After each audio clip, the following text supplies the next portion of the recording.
All right, welcome live back again. The Focus Podcast. Back to my living room here in Toronto. Just easing on in.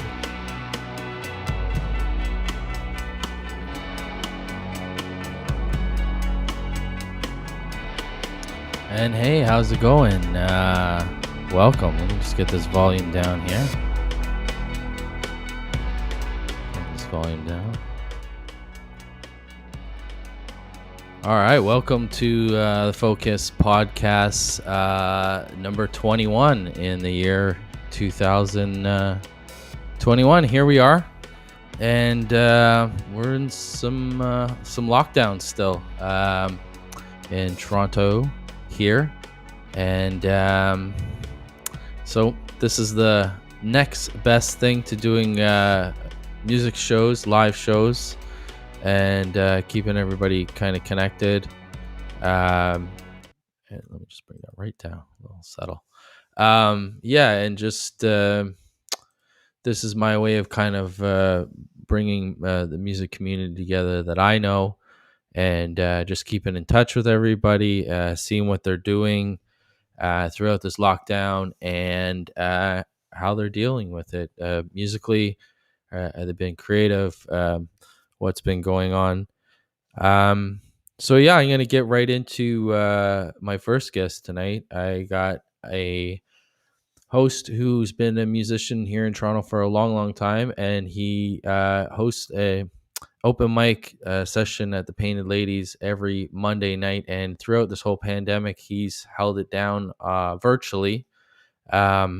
So he's been helping everybody out stay connected and stay playing online, and we're going to bring him in right now. We got Nelson Sobral, and let's see if we can bring him in. It's great. Hey buddy, What's up, man? how you doing? Just bear with me with this split screen thing. It's sometimes I have to refresh it. No problem.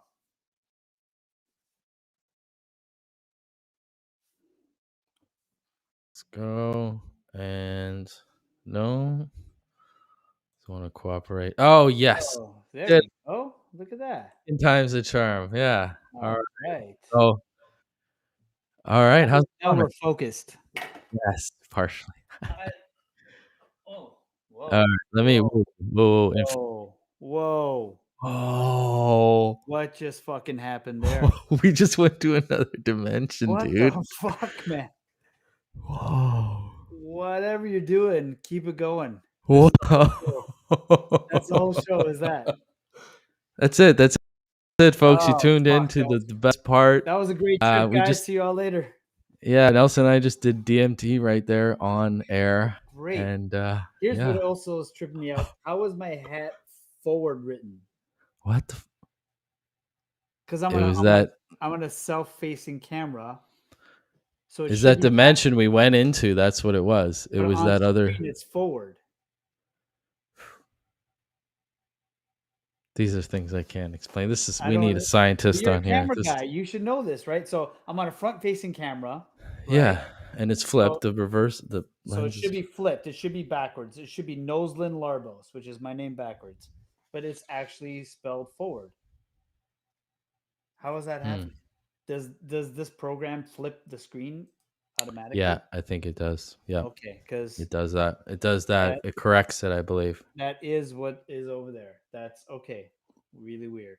Okay, cool. Yeah, because my background should be here. Anyways, welcome Nelson to the podcast. That was the most trippy Doctor Who-ish intro ever. That was fucking great. It reminds me of this time that a buddy of mine and we dropped acid and we started playing. Remember that game Rampage? Yeah. Oh yeah. The Monsters video eating the game. toads? Yeah. And we were just like, we're gonna drop this. And we're gonna play this fucking video game. So we're playing this thing, and we are knee deep into it. We are, you clear all of Earth, right? So every city on Earth, every continent. And then all of a sudden we cleared Earth, and we're about like 3 hours, 4 hours into this trip. We're tripping hard, and we just cleared Earth. And we had no idea that this was going to happen. But just like that intro, all of a sudden everything kind of wound up and we jumped and it took us into space. Yeah. We go into space and then you Yeah. start fighting for the planets and the solar system. We And I had didn't no even have idea. this background selected. It wasn't like the stars one. It just Amazing. came up like Yeah. it. It's so anyways, it reminded me of that trip. Like it just blew our minds. We didn't know we were gonna go into space. And side note, I do remember a couple friends came over that night while we were playing this game, and they were like stone cold sober. They were trying to hang out with us, and we were like, Hmm. "Listen, man, we really love that you guys are here, but we are fucking knee deep in this game, and we are stoned out of our minds. So this is not going to be a good time for you guys, you know." Yeah, And it's our experience. This is our zone. Yeah, yeah, we're like if you guys are on the same wavelength, cool, but like there's no way you're gonna enjoy your time here with us at this point. no. That's a self perspective enjoyment. Yeah, That's yeah. hilarious. Just me and this guy not talking, just grunting a Yeah, little bit and playing this yeah. fucking video game for I hours. do remember that game. It was I was speaking to somebody today about a Commodore 64. And Oh I had shit. one of those back in the day, and it was a floppy disk Yeah. that you got, and there was literally about 250 games on it, and it was just like all these games that you would later see in the arcade that I saw, I like I had love a arcade. first-hand game playing experience with them, and I loved arcade so much. There was this arcade in the Duffer Mall oh back in my the day, god, Wizard's yeah, Castle. yeah, I know exactly what you're talking about. Yeah, fucking Wizard's Castle was the coolest fucking arcade ever. It was like fucking dark and dingy with neon lights everywhere, and like the cool kids hung out in there. And Yeah, like, you know, you went in there and you felt it right away. Like everyone kind of just checked you out and stuff. Like, who's this? Who's this coming in here? And it was fucking such a great space to be in, man. The guy in the back that had the change, you had to go up to him, you give him your money, he gave you quarters. yeah.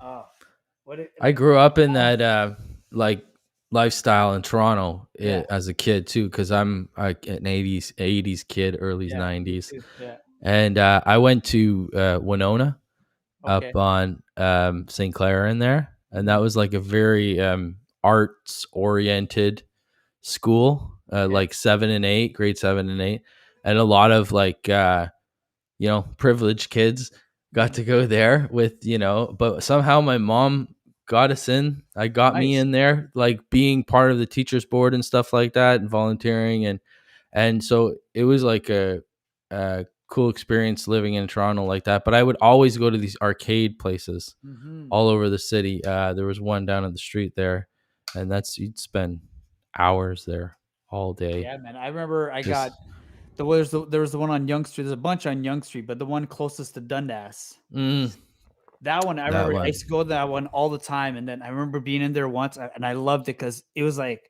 there's the pinball section. There in the back, there was like the older video game section where you could like find some tripped out game that you've never seen before and get into it. I remember there was Yeah. this video game, it was a Journey video game, the band Journey. Oh yeah. And Was it it was playing the music? yeah, and you were like each band member and you were like fighting stuff. It was fucking amazing. And I remember I used to go there all the time. And then for some reason, some kid that looked like me had gotten kicked out of there. And I Bad didn't rap. fucking know. I went in and the guy, the change guy, he fucking came out. He's like, "You're out of here, man." I was like, what do you mean?" He's like, "I kicked you out of here earlier." I'm like, no, it wasn't me, man. It wasn't me. He's like, "No, you gotta get the fuck out." So I like had to like leave and I kept like trying to come back for like a week. He wouldn't let me in because he kept thinking I was this Wow. other kid. He just had it like I just panned looked like out. It a was little already kid. wow, he had it. Wow. He had Worst his week mind of made my up. worst week of my young adolescent life, man. Man, that's Being kicked traumatizing. out of Family Fun. That's what it was called, Family Fun. Yeah, And yeah. all the names of Family Fun Entertainment. And the closest that I've seen like a reminder of it is Stranger Things. Have you watched the show? Yeah, yeah. In the second season, they all hang out in arcades and stuff. Well, both Mhm. seasons actually, they play in Yeah, arcades. it's And it's very reminiscent of those arcades. Like they nailed that. I mean, they nailed pretty much everything with that show in terms of like the 80s and stuff, but they really nailed that fucking 80s arcade for me. Like watching that show, I yeah. was like, I am those kids in that arcade playing those fucking games 100%. So They did nailed you I knew a lot of kids that like my friends like all they did was play Nintendo and stuff like Right. that. Yeah. And it's not a this generation plays too many video games. Yeah. We were knee deep buried in video games For just as sure. much too. For sure. Um, but are you like an older guy who's carried over video game play? Do you play video game? I never really was into it No. myself. I was just kind of around people, and I had gaming systems, and probably my last gaming system was a Super Nintendo. Yeah, Like, I don't remember, something like that. And yeah, I've had, this. I had like the original Nintendo, and I actually think I still have it over. Fuck, dude. Give me a second. I'll fucking show you. Hold up. Hold up. all right, Hold here up. we go. He's got the archive. Hold on. Oh, this is great. It's good for nostalgia stuff too, for like the studio to do that and just simplify playing a game. Um Here we go.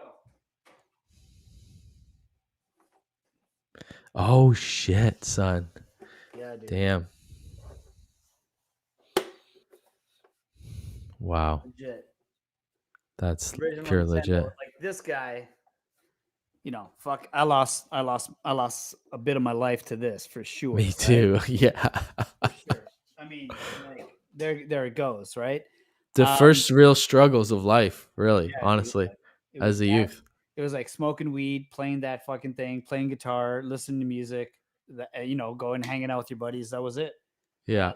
And then like maybe I had one other stint with it, in like adult time, like playing video games, like. But then that's it. Like Yeah, I'm me not too. gonna lie and say I don't have fucking. There's two games on my phone that I play, um, but it's usually like in the morning when I'm taking a crap or something. But Yeah. but that's it. So, Like it's very limited nowadays. Like I don't play anymore, yeah. and I don't have anything against it. It's just not part of my thing anymore. That's all.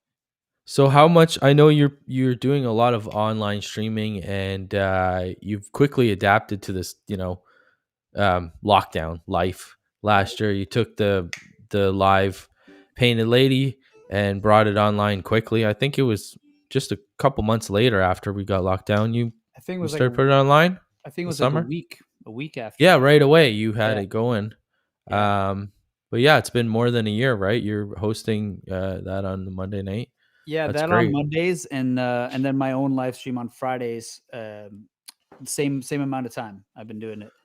Um, So I was going to ask you too, like we were talking about video games. mm, Now you just start getting into Twitch and all that stuff just to do it, or did you hear somebody do it? Did you see somebody do it, or did you have an itch to get into to just start broadcasting on other platforms? And it's just to get more eyes on it. Is yeah, exactly. I have a couple friends that are like Twitch freaks, and they're always trying to. It's almost like a cult. They're always trying to like bring me in and teach me all this stuff, and like, oh man, you gotta reap the benefits of Twitch and blah blah. And I'm not saying it's not a real thing. I can't. I don't have the time. I just don't Yeah, have the yeah, time to get into it, man. Like I'm sure I'm wasting it. I'm wasting the potential.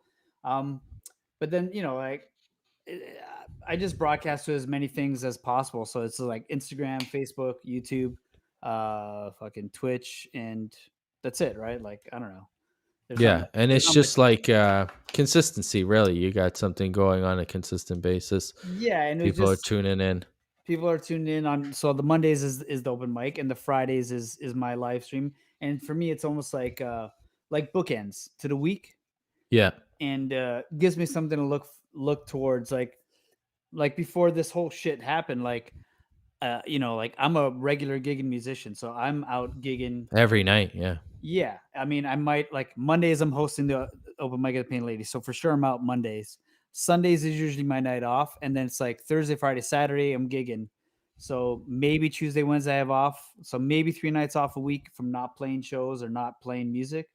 Um, so it was I was missing stuff. So setting up these two kind of things for me is kind of like, okay, this happens on Monday, this happens on Friday. So as the week goes through, I got something to look forward to. And I got to set up mics, I got to set up cameras. It's not the same as setting up for a gig, but it's something to keep me kind of like what's the word I'm looking for, to keep me lubricated, keep me well oiled, like in the thick of it. Because I was playing like other than like solo gigs and gigs for other bands and other people where I fill in, I do the cover band circuit, and I do that a lot as by myself as a solo musician, like playing Yeah. like the high end hotels and restaurants, or with accompaniment. Like our buddy Kunle will play percussion with me, and I play for like 4 hours. Like we And just that's a full set. That's a full musician that's a set. Yeah. that's a full night, 4 hours of Yeah. music, like covers. We're Yeah. playing nonstop, and it's like on the clock. Like it's like punch in, punch out. Like we set up, we start, we fucking take your 15-minute breaks. You're right back on. There's no like few minutes here, few minutes there, Yeah. No. and you're playing the whole time. Like there's no banter in between songs. There's no talking because you're playing to like fucking the Shangri La hotel, right? They don't It's want an to hear. audience that's coming and going, right? They're Yeah, they don't kind want of to a hear you yeah. talking. Like you're not supposed to Yeah. be talking. They don't want to hear like, Yeah. "Oh, this next song is blah blah blah blah blah."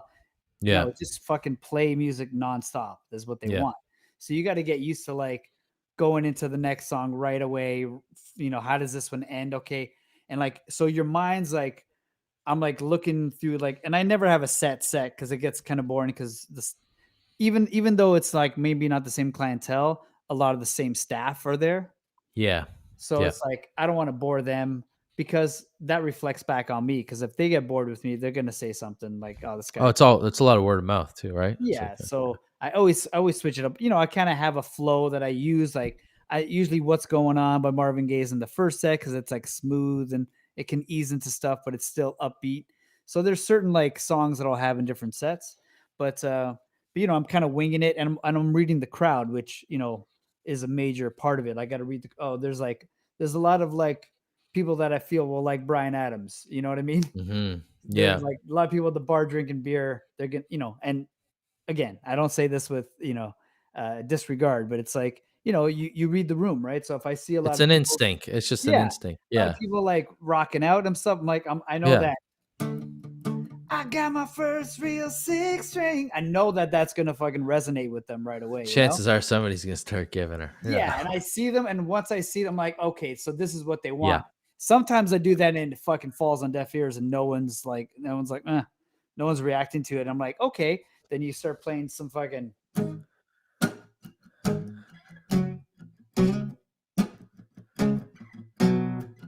some Pony by Genuine, and you're like, Yeah. and you're like, oh, this is what they want. You never Yeah. know. Like you hit a few duds, and you're like, oh fuck, they wanted Pony by Genuine. So now I know I can go down the R&B route and play those kind of bangers, some TLC.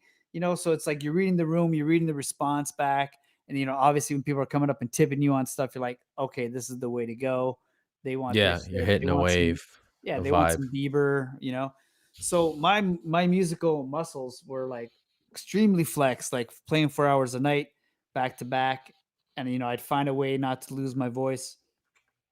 And yeah, so when the pandemic hit, like it fucking like all those muscles shrink right away if you don't use them. Yeah. It's like you're a professional athlete. You Yeah, stop yeah, playing. a hundred Yeah. percent. So I would like set up down here by myself and just play for like in my studio here and play for like an hour and just go through like certain songs and just make sure I got them down. Yeah. And then that just turned into do my own live stream, make sure the open mic one is running, and it's just a way to keep the muscles flexed and stay ready and on your game. Because I already got like a couple weddings that are coming up in the year that people are looking for, and you know, hopefully shows that'll be coming back and getting back into that. So whenever that happens, I'll be ready.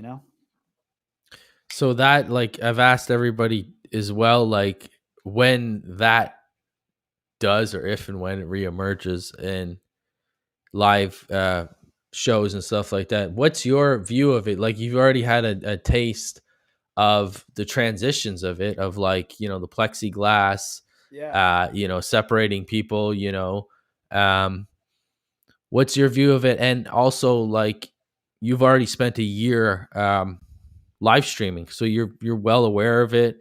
I'm sure you've gone through a lot of trials and errors with the technical wise and stuff like that, and learned some stuff that you didn't know a year ago. Yeah. So what's your vision of like venues and gigs going forward integrated with this technology, because I think it's like it's embedded in it now, like it's part of. I think it should be. I Yeah, absolutely think it should be. I think venues should be embedded with this stuff already. I mean, it can be just as simple as a an iPhone without a SIM card in it.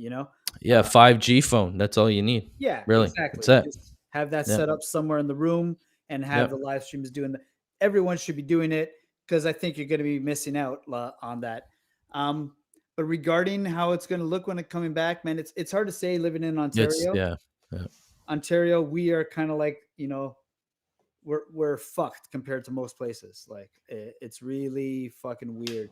Like I was watching the weigh-ins for there's a UFC on Saturday tomorrow night, and I was watching the weigh-ins. It's down in it's in Florida, and all these events I've been watching, like everyone's wearing their masks and stuff like that, and blah blah blah. And I was watching this one, and it's the first sporting event open to everyone, and there's no mask. Like not even like people backstage were wearing masks, and it like was it never happened, like it never happened. like it never happened. That's what it looked like to me, right? So Wow. ideally, that I think we as humans will want to go back to that, and like I don't think you can convince if there's a chance that we don't have to. I don't think you convince 99% of humanity to do it. Yeah, exactly. Yeah, Like, if I don't have to, why would I? exactly. Right. And, What's I don't want to be on here arguing the benefits of this or that and whatever, but I'm just talking in the future. I don't want to wear a mask. I don't want to be in a masked venue with other people wearing masks. And, it's just weird. It's weird when I'm seeing people singing with wearing a mask. I'm like, I'm losing the emotional content here, man. I'm missing out. Um, That being said, we'll have to wait and see because like Ontario is way behind the curve. Um, but I think if those places are any indication of how it will be, I think we're going to be all right. yeah. Um,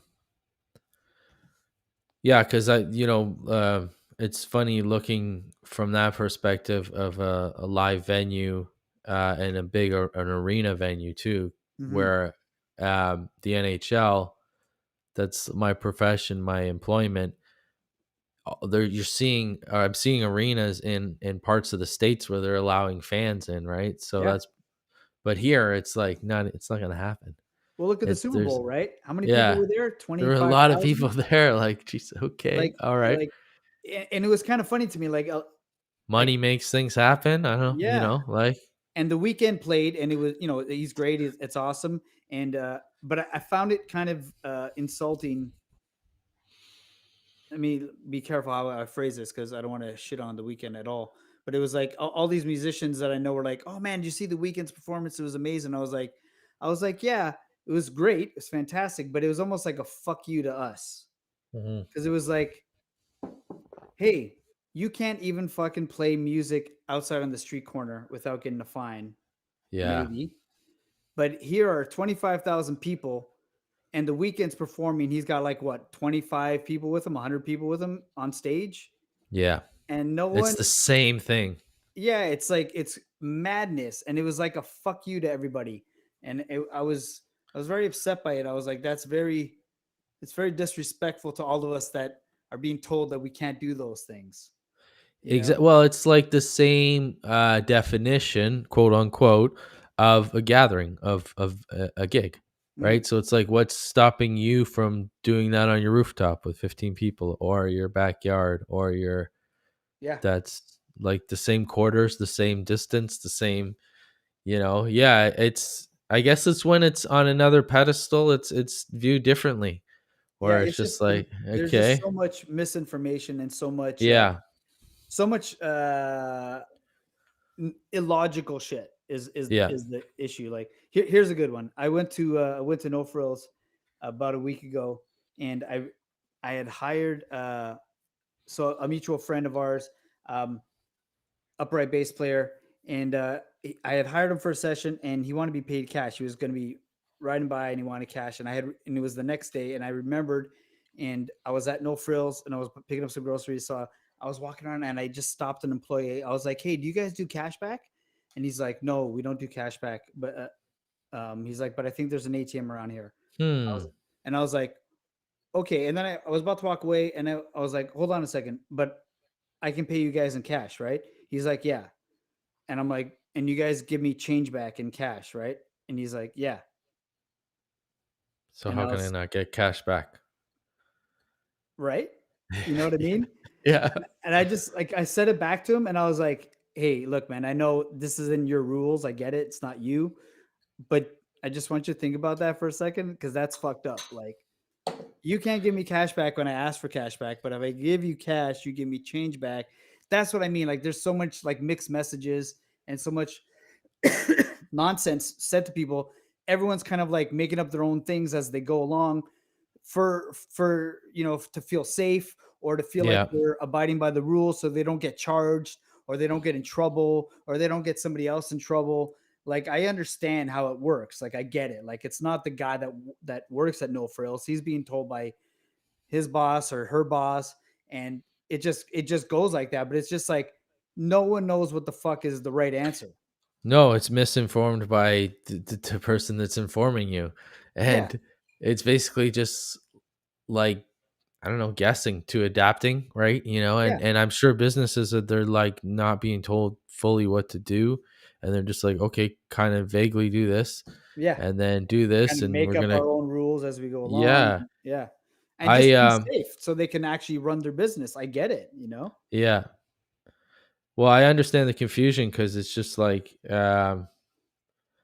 I kind of covered it myself as a news reporter. I just went out the first 2 weeks right away Mhm. and covered it as like a video journalist, and I got all the chaos. Like, I got all the people just reacting, and it's insane how many people just went nuts and had no mask. And I was just like, if we knew that this was all like transferable through your mouth, then why not off the bat tell people to cover their mouth with a mask? And it's just like, Mm. it didn't make sense. It didn't make sense to limit the number of people coming in if it was still like that transaction was possible. So it was just like a weird couple of weeks of disarray and panic.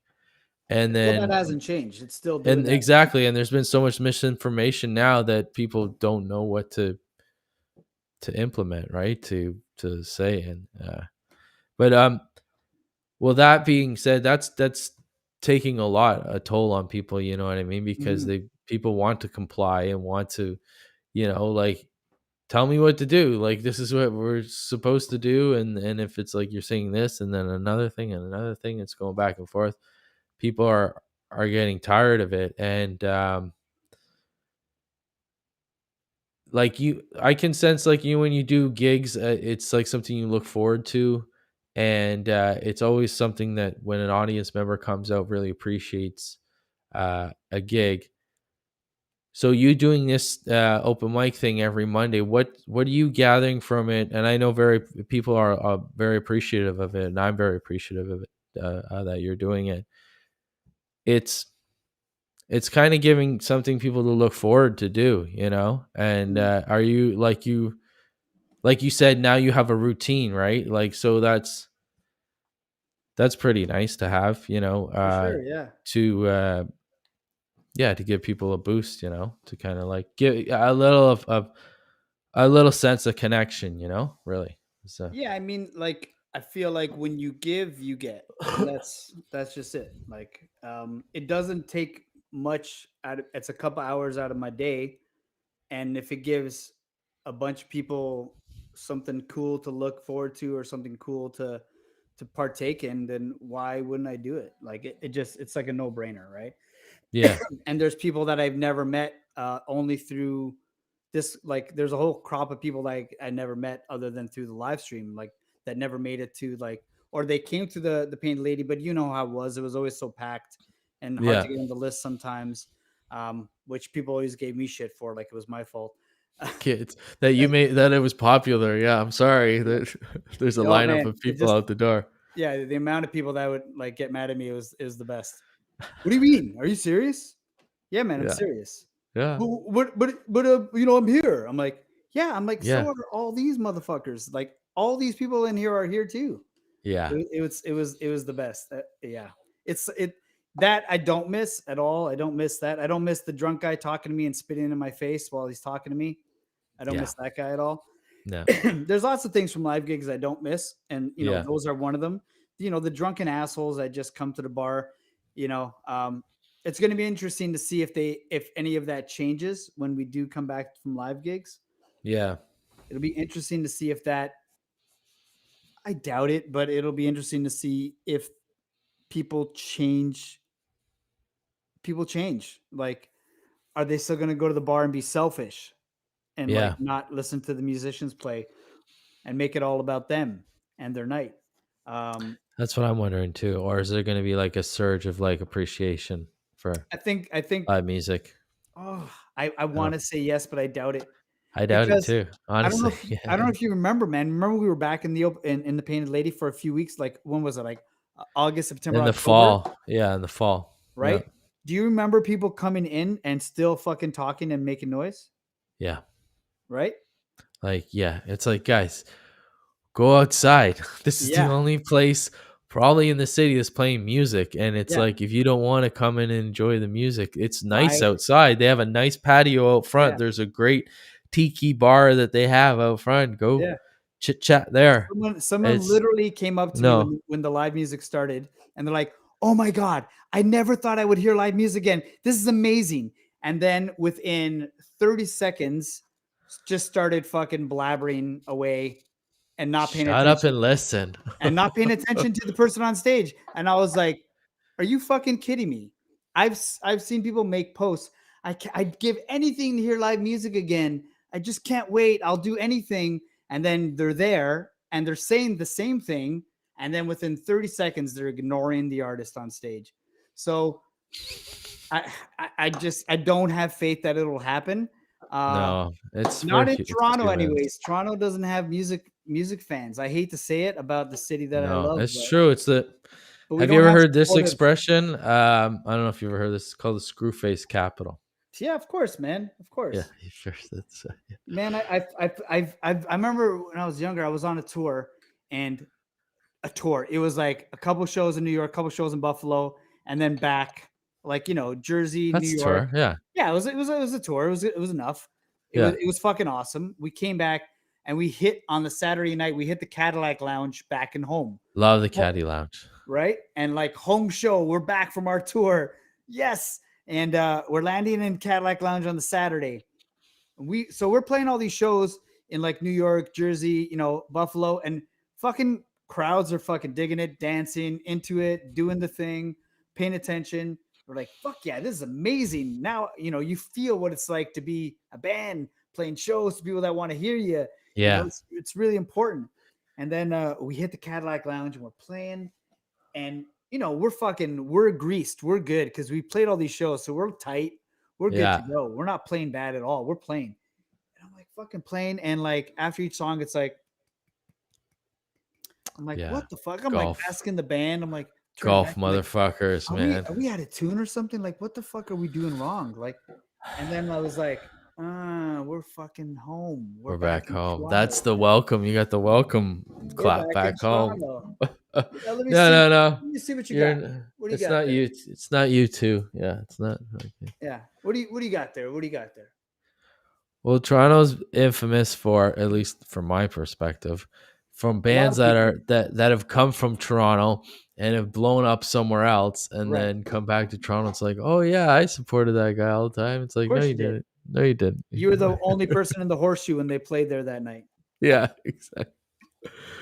Well, I had to, like, I knew you got to expand, right? You got to go out of your city, and I felt like I grew the most leaving Toronto, Yeah. and I just and to me personally, I it's very hard with hip hop, with rap, because it's people have such a cognitive dissonance when it comes to words. Words trigger people's ideas of perception, right? Mhm. So they hear the word rap And so I'm like, I'm a rapper. And they're like, oh, they do the rap shows over there. There's two venues that have been upkeep since 1992.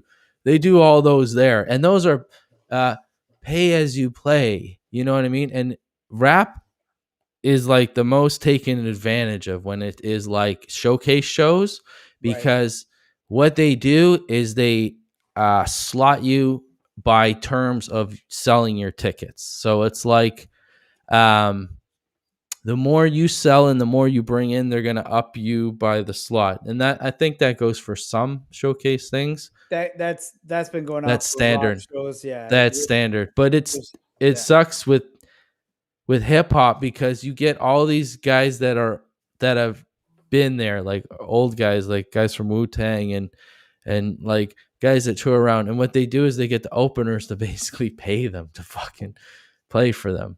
It's basically Really? so say if I have to sell 50 tickets, right? And they're at like Yeah. $25 a pop. I have to give those guys 50% of what I earned. So it's like I round up all that money and then I got to give them 50%. And then it's like Wow. the more you bring in, Yeah. they'll slot you better, but they haven't given you a slot yet. So it's like you're jockeying for a slot, and then you can't really tell people when you're playing, because it's like, oh, I might be playing later. The more tickets I sell, I'll get closer to the headliner. So you're basically like a punk paying to play. So Yeah. it's pay to play. So I learned this rope in this bullshit years ago with a buddy of mine, and I just started doing my own showcases. So I didn't get the draw that I would like, but I wouldn't lose money. I wouldn't have to go round up and harass my friends to come see me for 10 minutes for $25. So it's like I built up kind of my own way out of hip hop with the rock and roll kind of format of touring and going across to older places, divey places across Canada, Well, I and mean, building up nice relationships with the venues, and just kind of Canada is not a live music country. You know. no, no, no. So It's it's like and again, I'm not shitting on Canada. I love Canada. I we love just don't Toronto. have the people. We just don't have enough audience, really. Well, It's like, it's just historically, we also don't support the arts, like in yeah, big general. time. Yeah, Like every top tier comedians, comedian, yeah, actors, they're all yeah, all the Canadian, and yeah, they go to the States and they make it big, figure and skaters, all the yeah, they're like, right oh on. yeah, they're Canadian. Like look at fucking Brian Wayne Adams. Gretzky, fucking we couldn't even hold Gretzky down, Yeah, and like Brian Adams had to go fucking elsewhere to become huge, and Canada kind of like disowned him for like a little while when he yeah, became so big. It was like, oh, he's not Canadian anymore. Like, why? Because he's fucking humongous in the States. he's trying to make He's trying reach to a make target money, man. audience, and Yeah. yeah, Yeah, it's really silly. Like, and it becomes readily like the more you tour in the States and you play shows down there. I was in Nashville last year before the pandemic started with our dearly departed friend Stephen David there. Steven, I remember playing with Steven. Steven Yeah, was a gem. yeah. So I was down there with him. We were playing a bunch of shows in Nashville, and I was I was blown away. I was blown away that people were in bars paying fucking attention. How they respect music. And It was crazy, dude. I played this songwriter. So I played the Bluebird Cafe twice in one night. Um, and then there's this other place called Belcourt Taps, which is like, it's not the Bluebird. It's like the step before the Bluebird. So like gotcha. everyone comes there and cuts their teeth, but it's more laid back. But they have songwriter rounds every hour. So four songwriters every hour. Wow. And it Holy goes, shit. so it's songwriter, you play a song, you play a song, you play a song, you play. So you get to Yeah. play three or four songs in the hour. Yeah. But like you play a song, you got to wait for another three songs to happen before you play again, right? That's how it happens. So, if you're amazing, and everyone down there is really good, like everyone, like the bar is like Really high. Yeah. the bass, like the lowest bass is really good, Yeah. right? Um, and I remember playing like these songwriter rounds, and I played, and people were like there with their families, like kids, and they were hanging out listening to live music, and like they were out at the bar drinking and listening to live music. And I remember I went to the bathroom after the songwriter round, so after the hour, and this guy caught me off in the on my way to the bathroom, and he started asking me about my cauliflower ears. He's like, "You wrestle?" I was like, "Oh yeah, maybe back in the day." Anyways, because he had them too, right?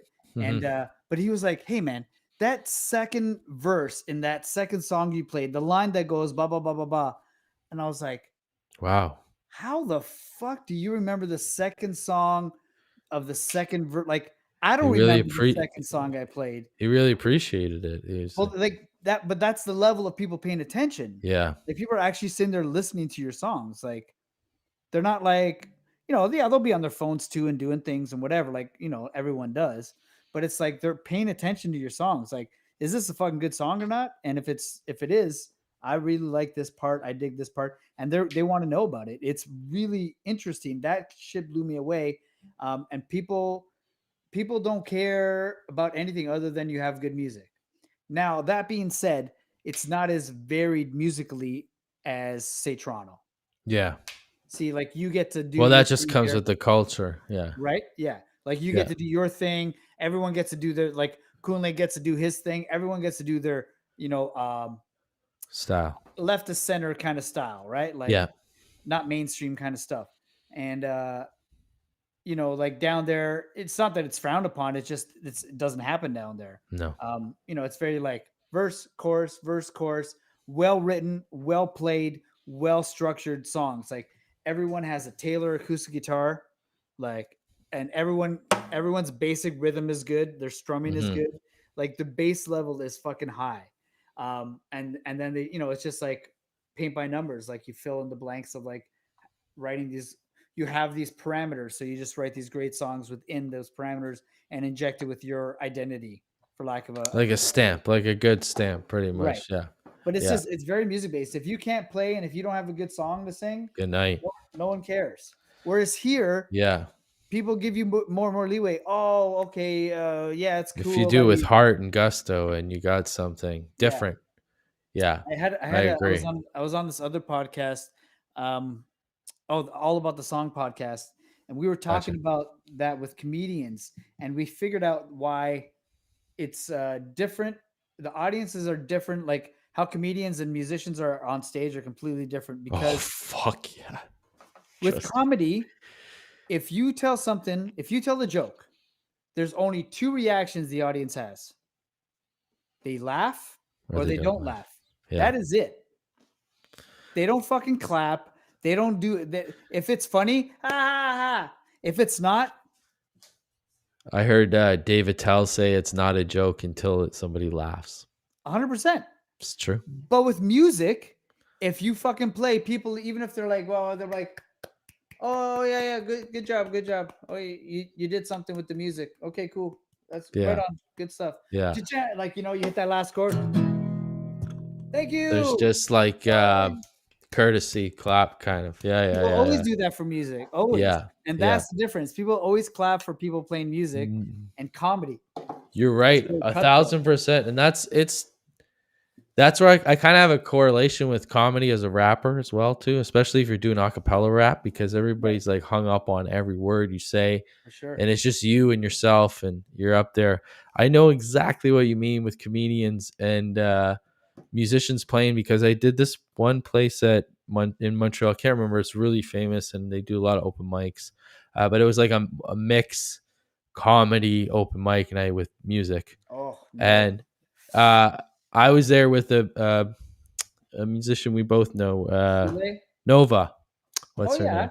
Nova. Nova. We did a show in Montreal together. Anyway, so we had like a night we went to this open mic and everybody was doing comedy, and it was just nobody gave a fuck you were doing comedy. You just like all those comedians got their material just like not listened to. Nobody's paying attention at all to them. But as soon as I went up to play music, it was like paying attention right away to the music, Right. right? And maybe I don't know, maybe that's just like Montreal, they're spoiled because it's like there's comedy everywhere in Montreal. And like Right. Montreal is the make or break place for Perhaps. comedy. Yeah. So it's like you live and die in Montreal. If you can't make it through some talking audiences, then you're not gonna make it as a comedian. Yeah, comedy's Uh, hard, man. I would never it's do. hard. It's the hardest, man, and it's like it's Everybody thinks it they can do makes you stand up, change man. quickly, right? Like No. you. That's the way with music, with rapping too, because I feel like there's a lot of memorization, right? And those Yeah, are like big chunks of lyrics. Um, like each verse is almost like an entire song. Most like for sure. so And if you I'm lose some memorizing. words, if you lose some words, you're fucked. And I used to work with this my buddy here. He used to have the backing tracks, the double up tracks, and I was like, no, man, because if you miss one word and you're not missing, you're doubling those, you're like fighting it and you're all over the place. So You're that happened jumbling one everything. time, and Like and with singing, you can get away with murder. Like yeah, here, watch. yeah. Got to know yourself. All that ain't no matter. Yeah, yeah. What the fuck did I just sing? He's There's no fucking. There was not one fucking word in that. I didn't sing one word. I I will just, have to you know. admit that rapping you can do that too a little bit. With a lot of the just mumble stuff, and you just like and just kind of like hum to it or whatever. You Sure, can get and you away can with have some like stuff. you can have things that you hang off of. Like I know Branko's got a few tags because I've Yeah, played with him so many fucking times. I know he has like certain things that he'll like but drop that's what happens with your. That's how you get your own style as a for sure. rapper. You It's kind like a of lick. get those It's like a lick. taglines. Yeah, those taglines and those things that help you your memorization with words that come to you, right? So when you freestyle as well, those key words that you remember over and over help you remember certain themes that come back to you over and over and help you sharpen those themes over and over each time you throw it out there, And they give you a you know? break too to get like you get your thoughts collected. Like Well, the best way to freestyle is not really think at all. Just mhm. kind of to let it all come through. And if your eyes are iron, kind of like the projector, you're just like seeing all the words that are falling, and you're just trying to like catch a few of them. And if you overthink it, you start fumbling because it's like, oh, I you correcting yourself. You're like, oh shit, I shouldn't say that. That's like you should just have like no remorse, really. Yeah. Just you're not thinking of upsetting anybody, but you're just doing it for the sake of the flow and the open tap. Like you're basically just opening up a tap and you're Yeah. flowing into it. Flow, just like playing, just like Yeah, singing, just like everything. If you think uh, you stink, exactly. right? So do you want to play for us? And before you Sure. play for us, maybe I just want to ask you one last thing about staying sharp, right? Like that's what touring is. And right now I feel like this is when we start doing shows. Like you're starting to do multiple shows in April, and then that's when you get going in May and June, and then your summer's booked and Yeah. you're solid. But is this keeping you busy like this? Is it keeping your songs, remembering your songs and just keeping that kind of repetition of doing them going? Is helping a lot? I use my live streams to try out new songs because Yeah. even though there's no real audience, there is an audience. I can see them typing shit, and it even if the thought of someone, if the thought of someone else being in the room with you when you're playing a song changes it, and it makes you acutely aware of the parts that are working or not working. So I use it a lot to work out new songs so that I know what parts are like up to speed or should be like cooked a little longer, so to speak. Um, Yeah. so I use it for that kind of stuff and just to make sure like the other songs, I can never have a set list. I just kind of play whatever I want. Hmm. And I got new music coming out all the time, so I just put out a single in March. I got another single coming out June, July, along with my new baby. So Congrats. Yeah, you're we'll gonna do be a a daddy double. soon. Yeah, man. We'll do a Nice. double trouble. Nice. Yeah, it's gonna be crazy. Um, All right. Yeah, you gonna play a few songs. I'll throw a couple of graphics over while you're playing, oh, and graphics. yeah, Will they be or tripping me out while I pages. play? Yeah, well, maybe we'll go into another dimension. We'll just trip it out. Is that coming through? Hold on. I'm gonna put you into full screen, and then I'm gonna share your. I want to see your face though. I want to play to somebody. Um. Oh, well, I can switch it up here. There you are. Hey, how's it going? but now I can't see me. I want to see if I'm Uh, go, let me doing that. triple Oh, screen. triple screen. Hmm. What about that trippy thing you did before?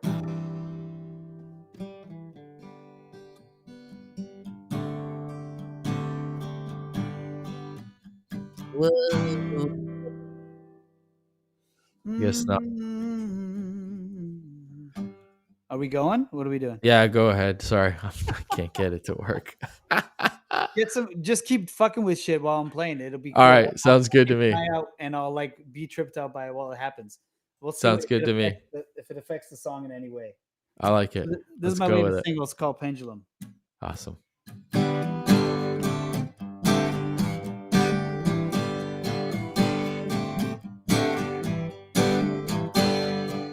You only love me when I'm on my knees. You made me feel like I was 17. Took me so long to know what I need. You went and took it all from me. They say good love is hard to find, even harder, baby, when it's blind. If you love something, set it free, yeah. You keep on coming back to me. Well, you keep on coming back to me. All right. So much back and forth like a pendulum. Well, I was the earth spinning round your sun. People always say what we should have done, but they weren't there, we were the only ones. They say good love is hard to find, even harder, baby, when it's blind. If you love something, set it free, yeah. You keep on coming back to me. Well, you keep on coming back to me. Oh, I pushed you away, then I begged you to stay. Our hearts always break like they should. All of our days spent throwing away the love inside our pendulum. Da da da da da da da da. Da da da da da da da da. Maybe one day when we're old and gray, we'll realize what we could have said. But it won't matter either way. You always love me more than words could say. You always love me more than words could say. And they say good love is hard to find, even harder, baby, when it's blind. If you love something, set it free, yeah. You keep on coming back to me. Well, you keep on coming back to me. Well, you keep on coming back to me. All right.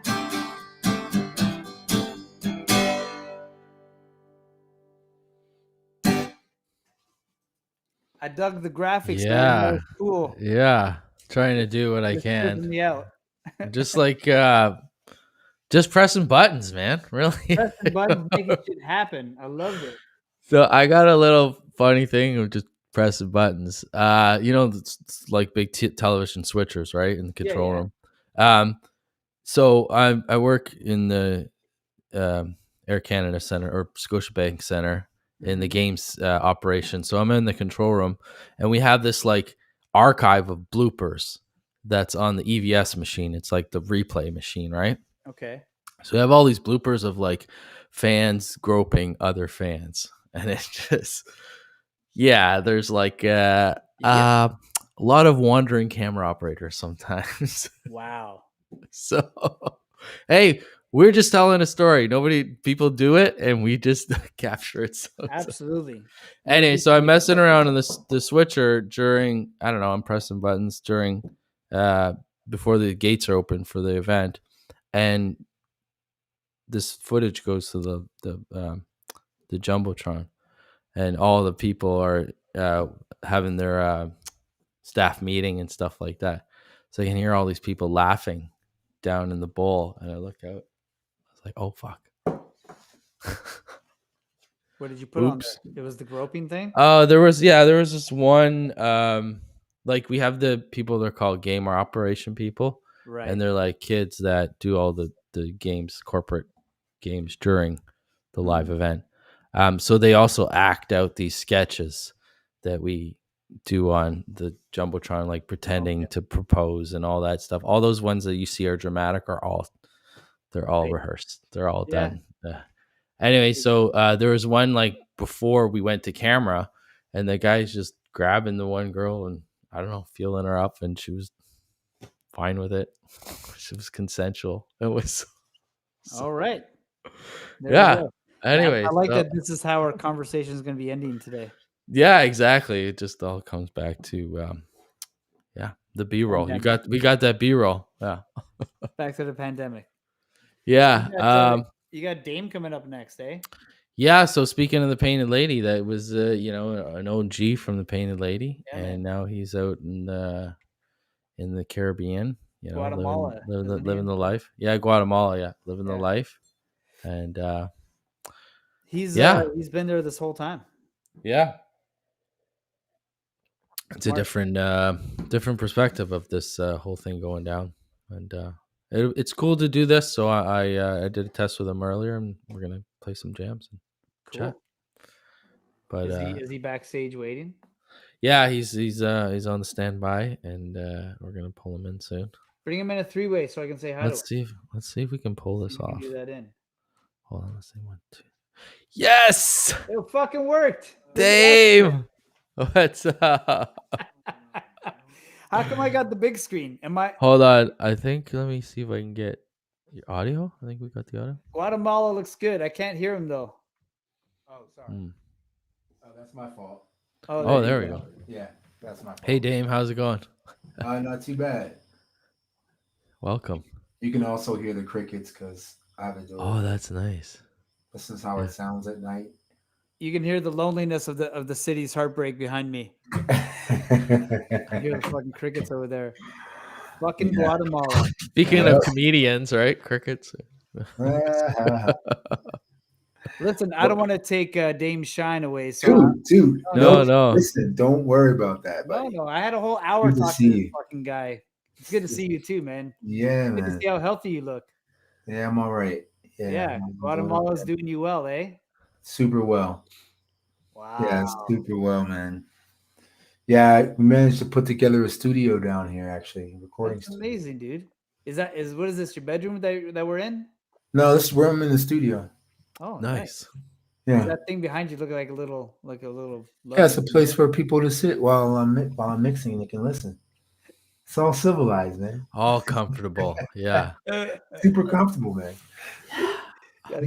Make a trip on down. You'll see. You'll find out. Did you see this thing earlier? Yes. Oh man, Crazy, memories. Man. I wasn't a big video game guy. Yeah, I was an arcade guy. Oh yeah, we were talking about arcades. I was an arcade guy in the city. But when the consoles came out, it just bored me to death. It still bored me to death. The arcade was like the place, man. You can go in there, you can meet girls because girls hung out in there. You could find the cool kids and be like, okay, these are the ones to hang out with. These knows what's up.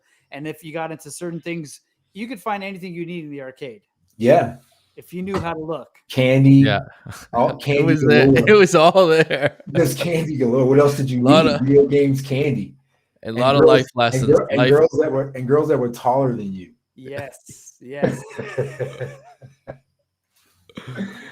because I had a crazy growth spurt, but before that, I was a small human. I like how you were about to say what you're about to say, and then you thought you're like, wait, Nelson's 5'5".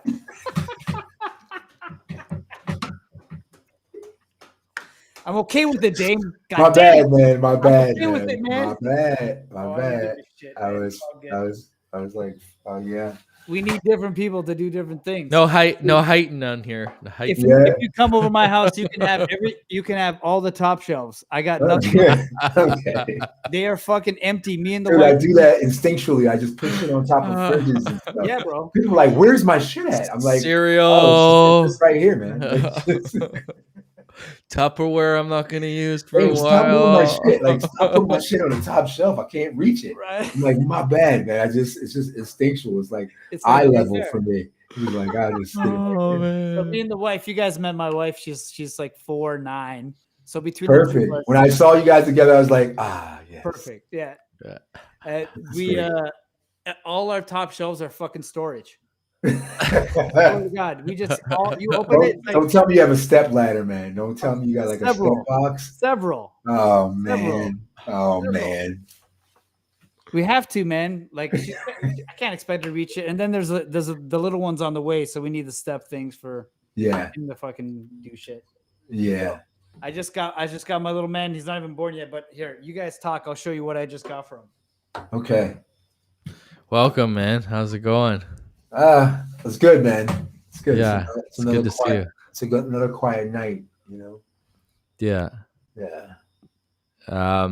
Do you guys have like blackouts in certain areas, or is that like a thing of the past? Because I know when I lived in Dominican, they would have certain areas that would have no power in certain areas. I don't know. Yeah, they haven't locked into that whole power thing out here. Mhm. So you'll have outages. Yeah. Like semi often, to be honest, like more often than I'm ever used to. So it could be just not a normal amount, you know. Like a little blip here and there. Right, but for me, it's like, damn, is there a guy there just like getting his rocks off, like, or no? Yeah. So for you, yes, no. Lo siento, amigo, lo siento. You know, so Yeah. who knows, like, why that happens? But I live in a volcanic lake, so Wow. I'm on the side of the mountain, and so like I can see the volcanoes from out my window, right? And like the amount of energy and so forth, it causes purple lightning. Really? And like, oh yeah, man, you'll see like in this region of the world, there's all kinds of like, you know, natural phenomena. Mhm. You know, because there's so much energy in the ionosphere that the volcanoes are giving off. Like there's one in Antigua where I used to live at. Fuego is just going off. Like I've seen the cone covered in lava just sitting on my terrace. Wow. That's a nice view. You know, yeah, it's a nice view, but like those things are not a joke.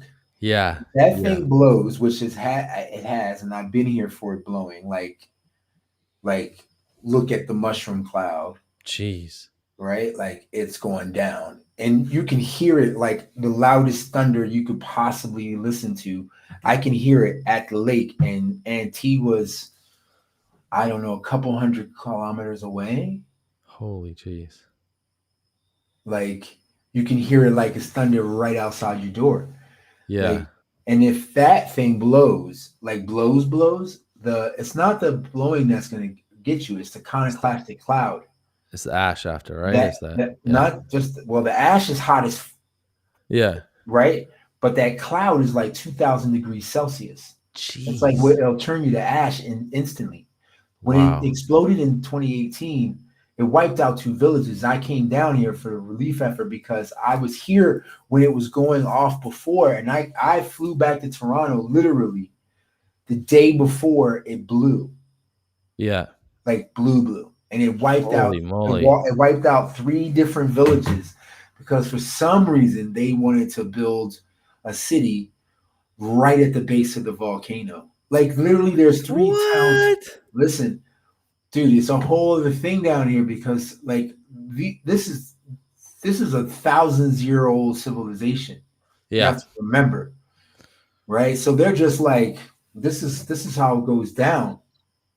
And I don't know if a lot of the land was also allotted to them by the government after the Spanish Inquisition, so they're like where they can be at. You know what I'm saying?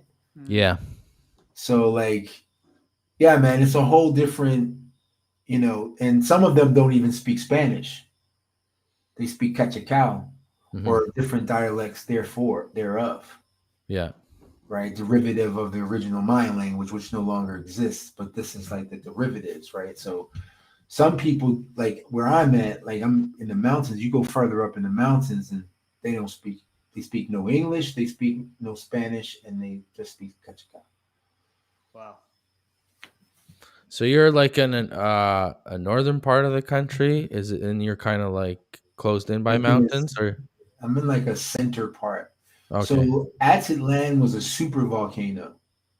So it's I don't have the visual for you, but you can look it up online. It's massive. There's a lake, like a serious lake. Like you want to get to one town to the other, you take a boat across this filled in volcano. Like if I showed you outside, you would see where the top of the ridge of this volcano was, Mm-hmm. right? And then you can see all around where the ridge of this volcano was. You're talking about, a couple thousand meters or so. Mm-hmm. So then there's it's surrounded by mountains and surrounded by volcanoes, which means volcanoes grew out of this volcano, Jeez. I right? know what you mean. Yeah, because where I stay in Italy is near the Dolomite Mountains, and all those mountains came from the bottom of the Atlantic Ocean. Right, So when they collided, that all popped up through right. the earth, and that's where you get all those minerals, those dense minerals, Yeah, dude, and the marble, like they I'm wearing literally all the obsidian. marble comes from there. Yeah. I'm wearing obsidian. This is a Oh volcanic wow, rock, wow. right? They have it in plethora. They have a lot of stones here that you won't see anywhere else. There's 24 different types of jade. Wow, plethora. I haven't heard that word in a long time since. Yeah, man, it's a completely different world. Yeah, There's it's there's no there's no way to emphasize that more. Like, I like how Dame's being serious and fucking Focus is making fun of Plethora, you I'm jackass. sorry. dude, you guys were touching on some pretty interesting stuff, man. I was Here, really here, I just want to show this. What do you got there? Shorts? No, I just bought these. I bought this from a boy. It's his first baby gi. Oh, nice, Yeah, look at that. You got his little white belt. nice. You're gonna come out in a chokehold. How fucking cute is this? Chokehold It's people. the smallest size you can get. It's fucking triple zero. Look at That's dope. yeah. you Oh, are. sorry, I didn't want to hijack the volcano. No, no. Super important and super. But you did. You did anyway. So I there did you go. anyways Okay. because I had to fucking stop Focus from saying plethora and laughing at it to himself. I saw Sorry, you I'm plethora. I'm a Plethora. stoner. I just went right to the Three Amigos. I know. Okay, I'm gonna bounce out. I'm gonna watch this and let you guys do your thing. Three Amigos right here. One love, Thanks. y'all. How do Yeah, I, bro. I Good to appreciate see it, you. Nelson. Thanks for being a part of this. Thanks a lot, my buddy. pleasure. Thanks for having me. How do I get out? What do I do? I'll Get I'll stuck kick in you out. here forever? All right. Have a great night. Peace. He was in this other dimension when I first started. It kind of just went into this like infinity thing of I saw that sir. the mirror thing and it shot out. It was dope. That's that's happens a lot in television. If you shoot a screen and they put in that image that you're shooting. So we'd always used to, because I used to work at the Raptors and the Leaf games. If you shoot the Okay. board Okay. and we put up the camera, that we would go into infinity, into like another dimension altogether. So it's like, don't point it at the board. It's like, don't cross streams. But how you doing, man? It's good to see you. I don't remember the last time I seen you. Maybe like 2 or 3 years ago at the Painted Lady, possibly. Mm-hmm. Yeah. Mm-hmm. And you've been down there for a whole year now, or more than a year? A year and some, yeah. And do you have family down there? Or you've been down there before? You've gone. Yeah, this has been part of my tour route. Got you. for the last. Yes. And I also my shoes are made in Guatemala. Yes, because you have your own shoe line as well. Hmm. Yeah. So what are you doing? What are you doing passing time? I know we're all making music and stuff like Hmm. that and doing some shows online. So how are you managing with this lockdown and what's going on in your part of the world down there? With this? Um, yeah, when I came here last year, it was right after my birthday. I was in Toronto. I actually had, I think my last show I played was at the Painted Lady. What day? Sorry, what I name? played my birthday at the Painted Lady, as a matter of Oh fact. yeah, yeah. And um, DJ Easy Eyes played. Jamie played. She did this. That was a beautiful thing. She bought me balloons. She's such a sweet person. Oh, so sweet. Um, yeah, it was a great night. A bunch of friends came and we rocked out. And then shortly after that, I was like, I gotta leave. I gotta leave. I can't because most people that know me know that I don't really do winter. Like I can't. Like I'm just. I've done enough winters in Canada. Yeah, It's just like okay, yeah. it's enough. Been there, So done that. Yeah, thanks. Yeah. right. So so I usually start. I go down like sometimes I alternate Christmases. Like I'll leave before Christmas, like after Thanksgiving and after Halloween, Gotcha. and then I leave like the first week of November because that's usually when the first snow starts to trickle down. And also, correct me if I'm wrong, like near the end of the hurricane season too. Probably, Yeah. well, hurricanes is such a greatly exaggerated. There's just tropical storms because we're in the Yeah, tropics. exactly. It's Yeah. just like everything the West does, honestly, from this vantage point, is greatly exaggerated. Oh yeah. Yeah. You know what I mean? Like it's very dramatic. Everything is super super dramatic. That's the news in general. Just over. But Yeah. the news is kind of fed by people watching the news.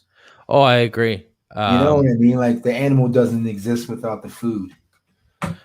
I agree. I lived in Dominican for a little while too, and Hmm.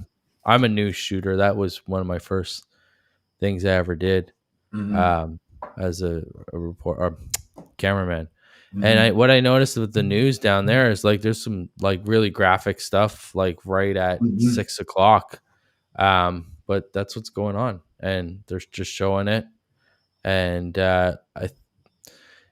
I remember I don't know if things have changed here in Canada, but Hmm. as a reporter and when you report on something, if it's a suicide, you're not allowed to Say, report on it. say suicide. Yeah.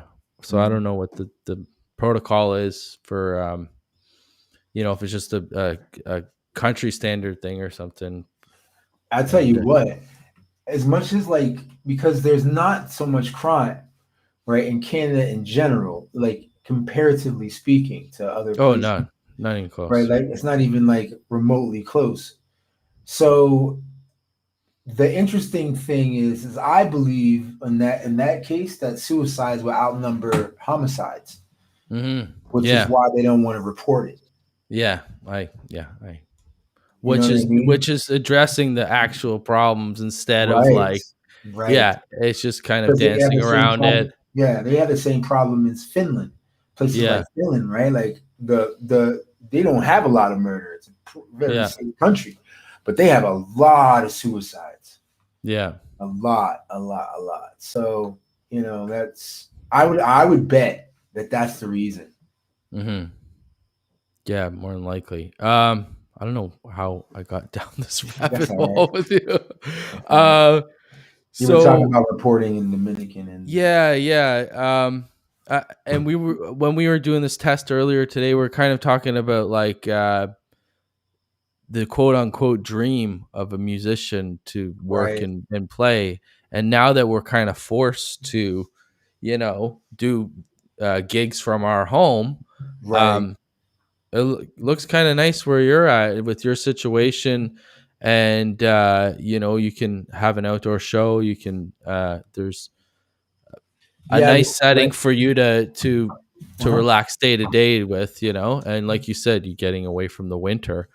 Well, um the thing with Guatemala is that from the jump, they were very, very like, I keep in contact with my friends in Canada. So, when I talked to them, when the thing went down, people were still going to barbecues and shit. yeah. And I was just like, what? Hmm. Like, what are you doing? Like, we were in full lockdown, like full. Like, you can't even go to the grocery store. Like, you go Right to away, like right off the bat. straight off the bat, like locked down. Couldn't leave the house.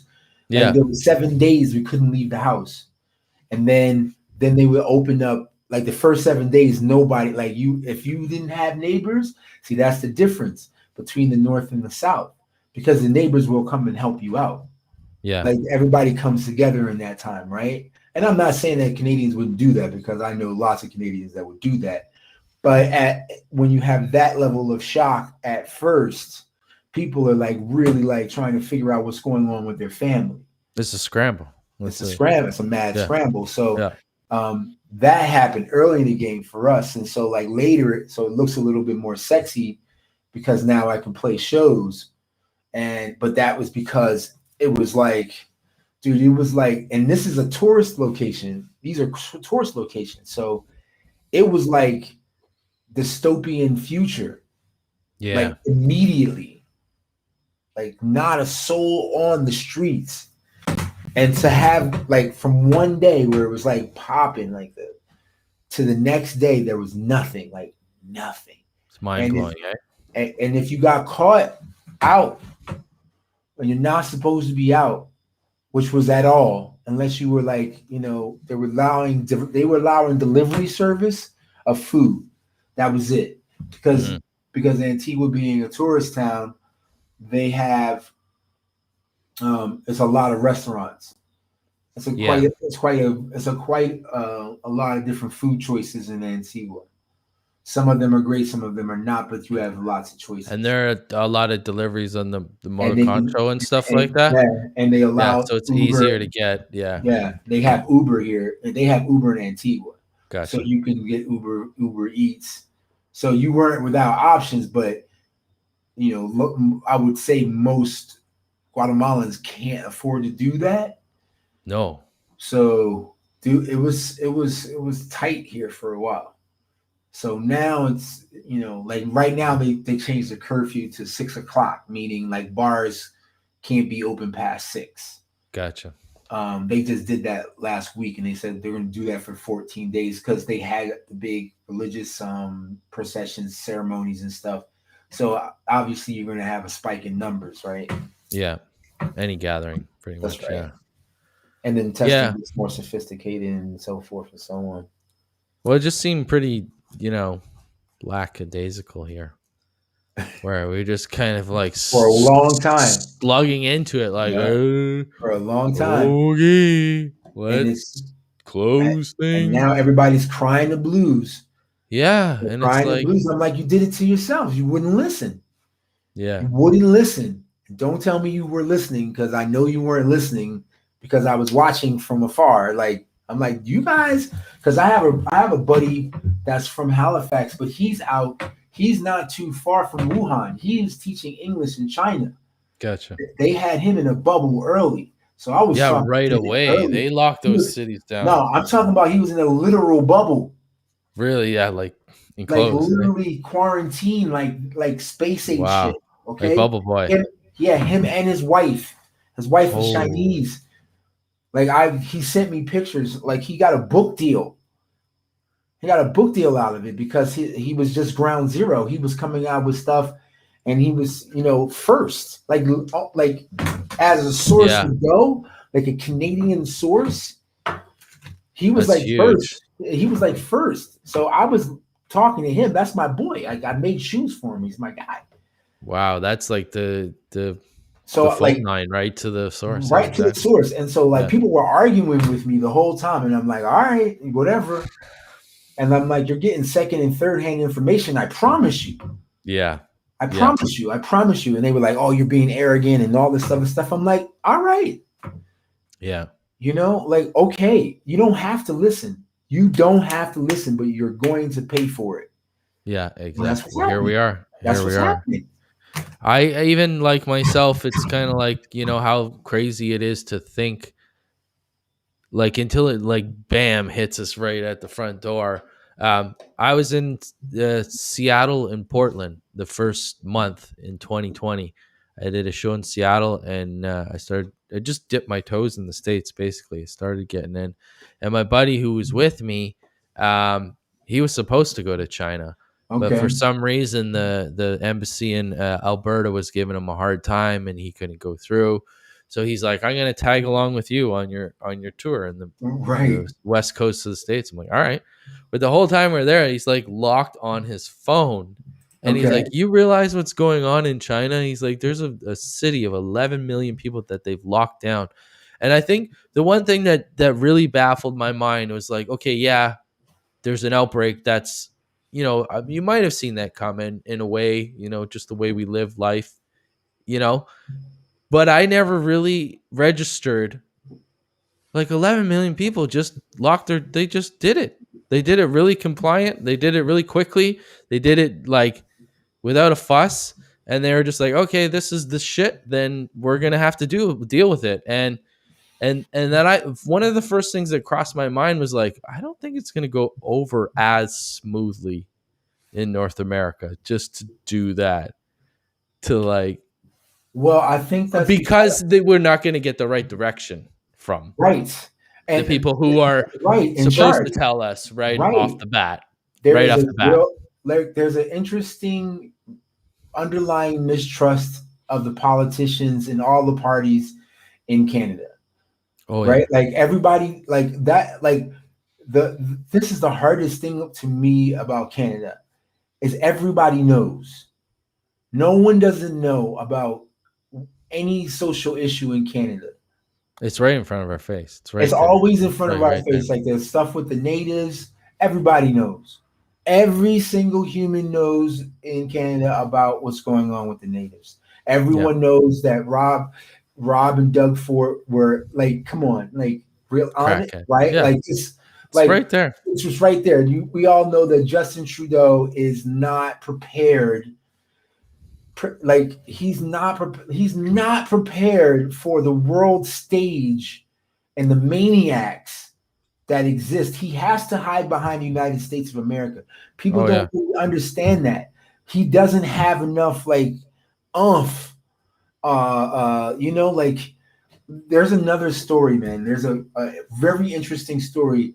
The president of the Ukraine, and I forget his name, and I've read this article about this in Time magazine because I was at a hostel and I lost my phone. So I picked up this Time magazine. So we was talking about the Ukrainian president. They're at war right now with Russia. Yeah. Right. So, and the Ukraine is now being blamed for the leaks and so forth. And that Russia did that. Right. Russia did that. This guy was a comedian before he was president. Now think about this. The president of your country is a former comedian and is trying to negotiate yourself out of war with Vladimir fucking Putin. If that's not an overall comedy, I don't know what is. That's he's not prepared for that type of guy. No. And neither is Trudeau.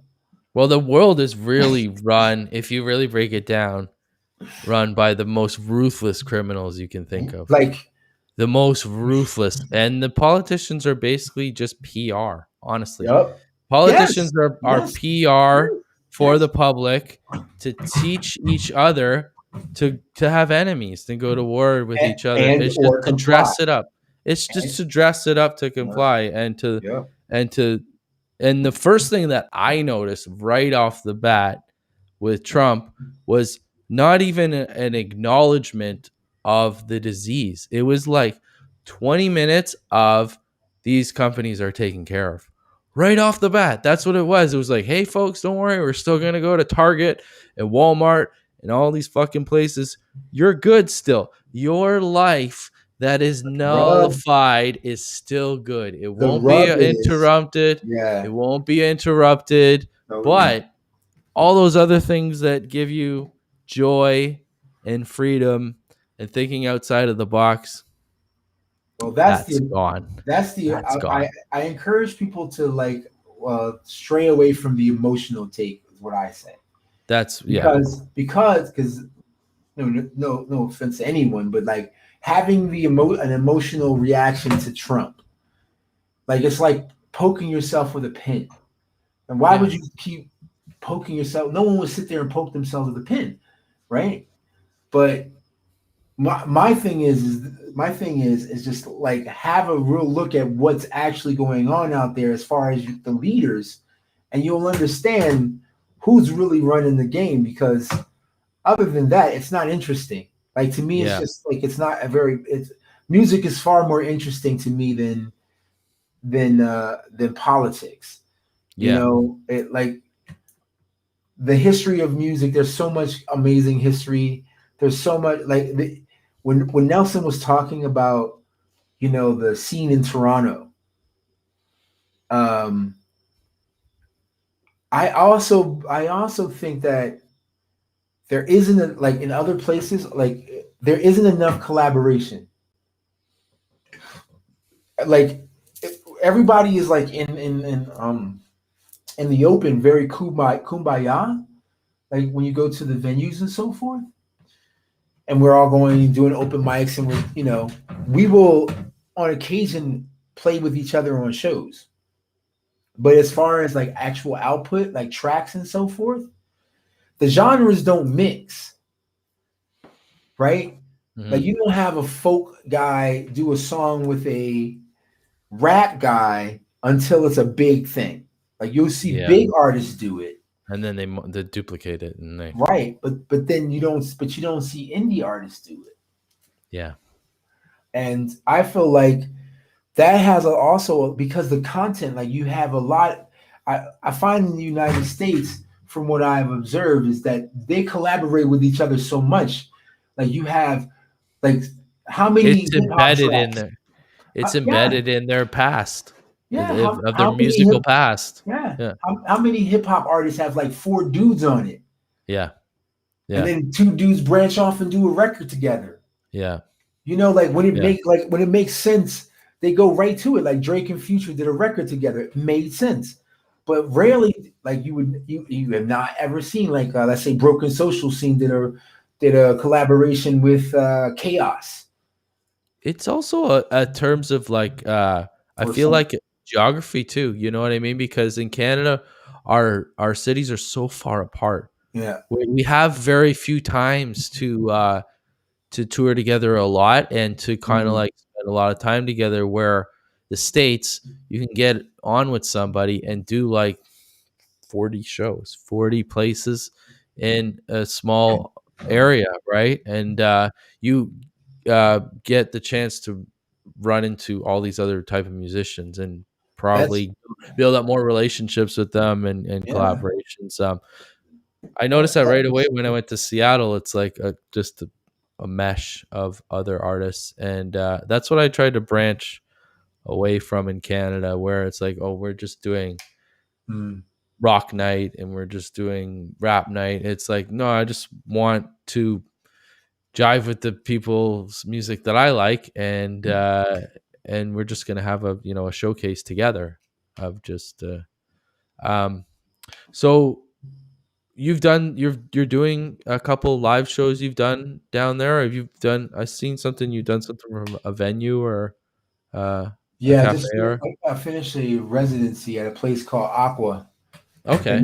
and it's outdoor. It's a very plush outdoor venue that has a pool in the middle. So I played poolside basically for like my residency was for 6 weeks. Oh, sick. Um, yeah, it was beautiful. It was an amazing experience. Actually, it was very challenging. It was very challenging, and I definitely learned a lot. Um, I definitely would do it different, and I don't mean better. I just mean different. Yeah, you just learn from what. Yeah, yeah, yeah. Um, and I got into some others, like other sounds. Like I got really deep into some other sounds. Like I got because prior to that, I've been really listening to a lot of African deep house and some other indie artists that I really liked. Like they were doing some pretty cool stuff, and I was listening to a lot of chill playlists. Gotcha. Um, where because indie music has actually changed so much and has embraced a lot of electronic stuff. So like people are doing some amazing songwriting over electronic beats and stuff. So like now the genres are getting blurred because a lot now they're starting to call that R&B, and it's getting interesting. It's very Yeah, interesting. sure is. Yeah. Um, You are you do you find you like you said you're collaborating right now, but we're online. We've been more right. online for the last year. Are you getting into more like international collaborations? Like, are you mixing like Oh yeah. myself? I'm hooking up with an artist or a producer from Ohio, Okay. and if I hadn't been home for a while, I don't think I would have hooked up to him. I don't think I would have been as open minded as I had been the last year. Um, Man, I've been doing collaborations for years. The album I did that's on the last album I did that's now on Spotify, I did with a record company out in LA. Well, when I did, they moved to Ojai, but they were in LA at the time that I connected with them. Like right before that, I did a collaboration with a Ghanaian R&B pop star. It just doesn't play over here.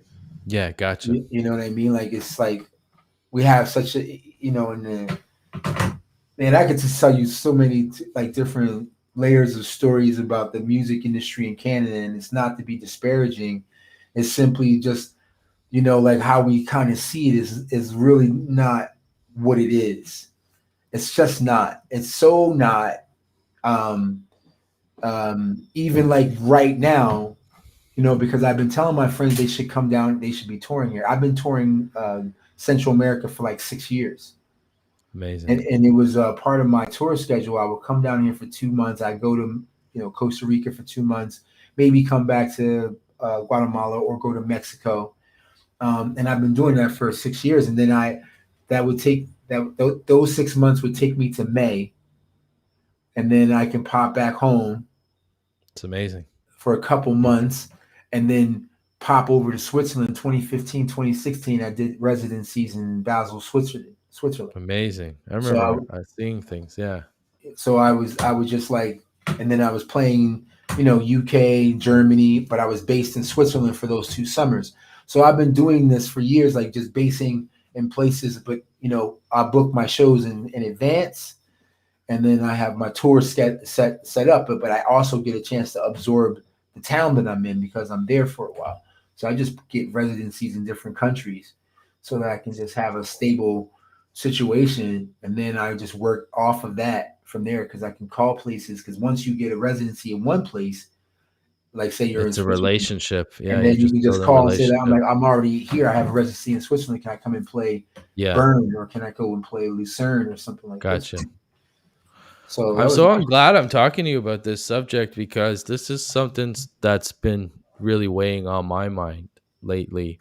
hmm And it's been weighing on my mind for like 4 years, and it's what kind of pushed me in the first hand to get out and play shows around Canada. And I did a lot of going to Europe just on my own terms, hmm and I played a lot of places I played in Prague, I played in Budapest, played in Amsterdam and London and Paris, and it's just so easy to get around there. And it's like you're into the next country, the next country, the next country. So now that we're in this, and I don't know when we're going to come out. This has been crossing my mind. It's like I have a chance to go to Dominican and live kind of the same life, you know, Uh-huh. and or Italy. And thing that pops in my mind about Italy is like if I go to Italy, I still might be able to get around on the train to all the other countries, um, and still be able to kind of tour. So I'm thinking, what's the next step out of this touring wise, and then, or is it might be a small window before restrictions get, really I, tight, and I it's would like, I would say that the thing that you have to I would concern myself with more is making whatever I'm doing more expansive. yeah, Like the shows that we have played before, and Nelson was right. It was a big fu to artists when the weekend played, oh, it but was, yeah. it's been a continuous fu to live musicians because of sample packs and stuff like this. Like this is all like the industry is terrible that way. They literally don't care. They literally would rather there be like some sort of apparatus stuck to your brain or something, and you just pump out music for the machine. Hmm. Like Yeah, that would work just as well for them. It doesn't matter if there's somebody playing guitar or not. yeah, You though, as the artist, what what are we here for? yeah, You know, like if you're not stretching your art situation, if you're not stretching your sound, and you're just like following a genre, let's say, and following a genre so for the sake of the nostalgia of the genre. All those artists came out with a lot of the artists that we love came out with stuff that was never heard before, and we've lost that. yeah, Everybody's afraid to be different because it's so much easier to just make a trap beat, and people can dance to that trap beat because they know trap beats. So it yeah, doesn't really matter what you're saying. There's some notes. Like if you're a musician, you can sit in front of it and you understand the formula. So I'm not a rapper, right? I love rap and I will like bust a verse on it every now and then, but I'm not a rapper. I just love the expression of the art. So I'll use it every once in a while, right? But that's an instrument. I use it like I use that guitar behind me or the keyboard in front of mhm. me. And people are not thinking about their actual art that way. They're not thinking of themselves as an instrument. They're thinking Well, your themselves voice, my lyrics isn't it? right, Yeah, it's right. the flow, and it's the double entendres you do with double syllables. That's like as good as hitting a riff. And it's like when you're locked in a verse and you hit every syllable and there's no bumps or sidewinders, that grooves, man. You're in a Yeah. zone and you're locked Yeah. in, and it's yeah, Which is why everybody loves Biggie. Because he it's just yeah. rode the beat like nobody else could ride the beat. Like his voice just always just rode it. And I feel like the music of today, because it doesn't have certain accents and so forth, are missing because a lot of times trap is like very spacious in the production, so there's a lot of space in between. But because the drums are not natural, and now because those drums are particularly sparse. You know why? Because there's no writing. I'll tell you why. There's no writing because Um, if you break down good lyrics, it's mathematical formulas. right. So there's no mathematical formulas. It's going to what that um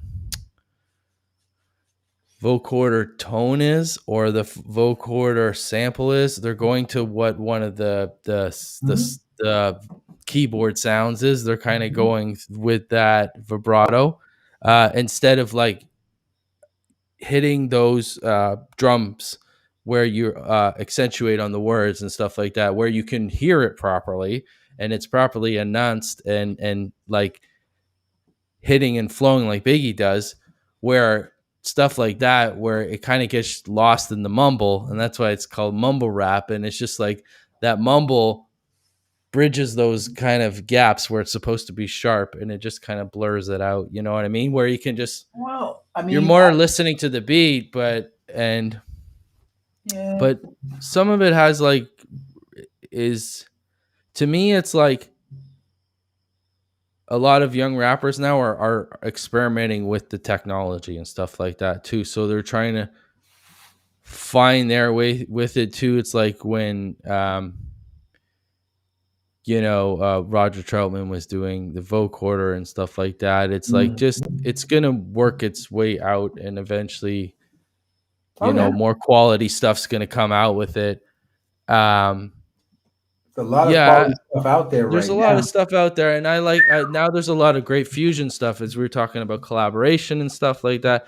I had a good buddies of mine on last Friday, and Kufnats and Christina, at least they're a duo from Philadelphia, and this is a rapper and a harp player.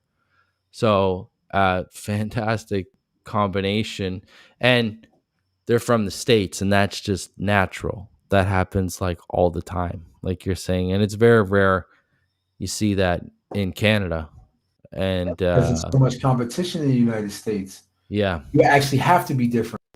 You're yeah, actually in Canada, same. It's like yeah. the same.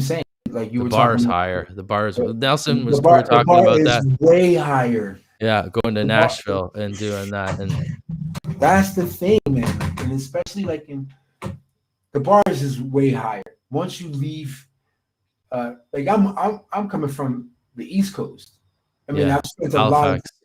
I've spent a lot of time in Toronto, like a lot of time, because when it's time to get your jammy jam on, you gotta go to Toronto.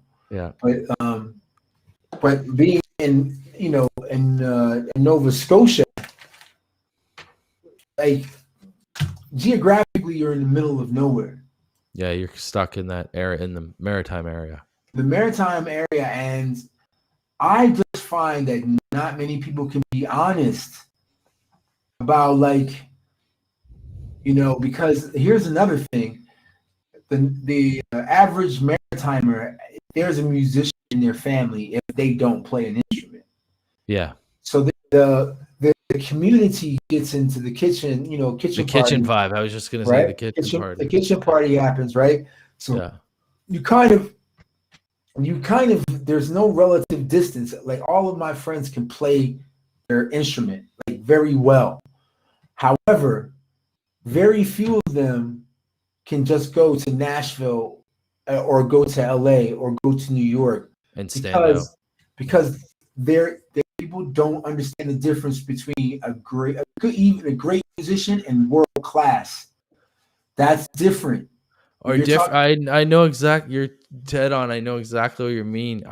Yeah, man. When you're listening to tabla players, like a four piece ensemble tabla player, like in relative distance, in order for your rap music or your folk music or whatever you're doing to reach that technical level of that world class music, you can't messing around. You got to be practicing your face off, or you're just a good musician from around the way. Because you have to be good, and you have to have something different too. At the both, you have to be really good.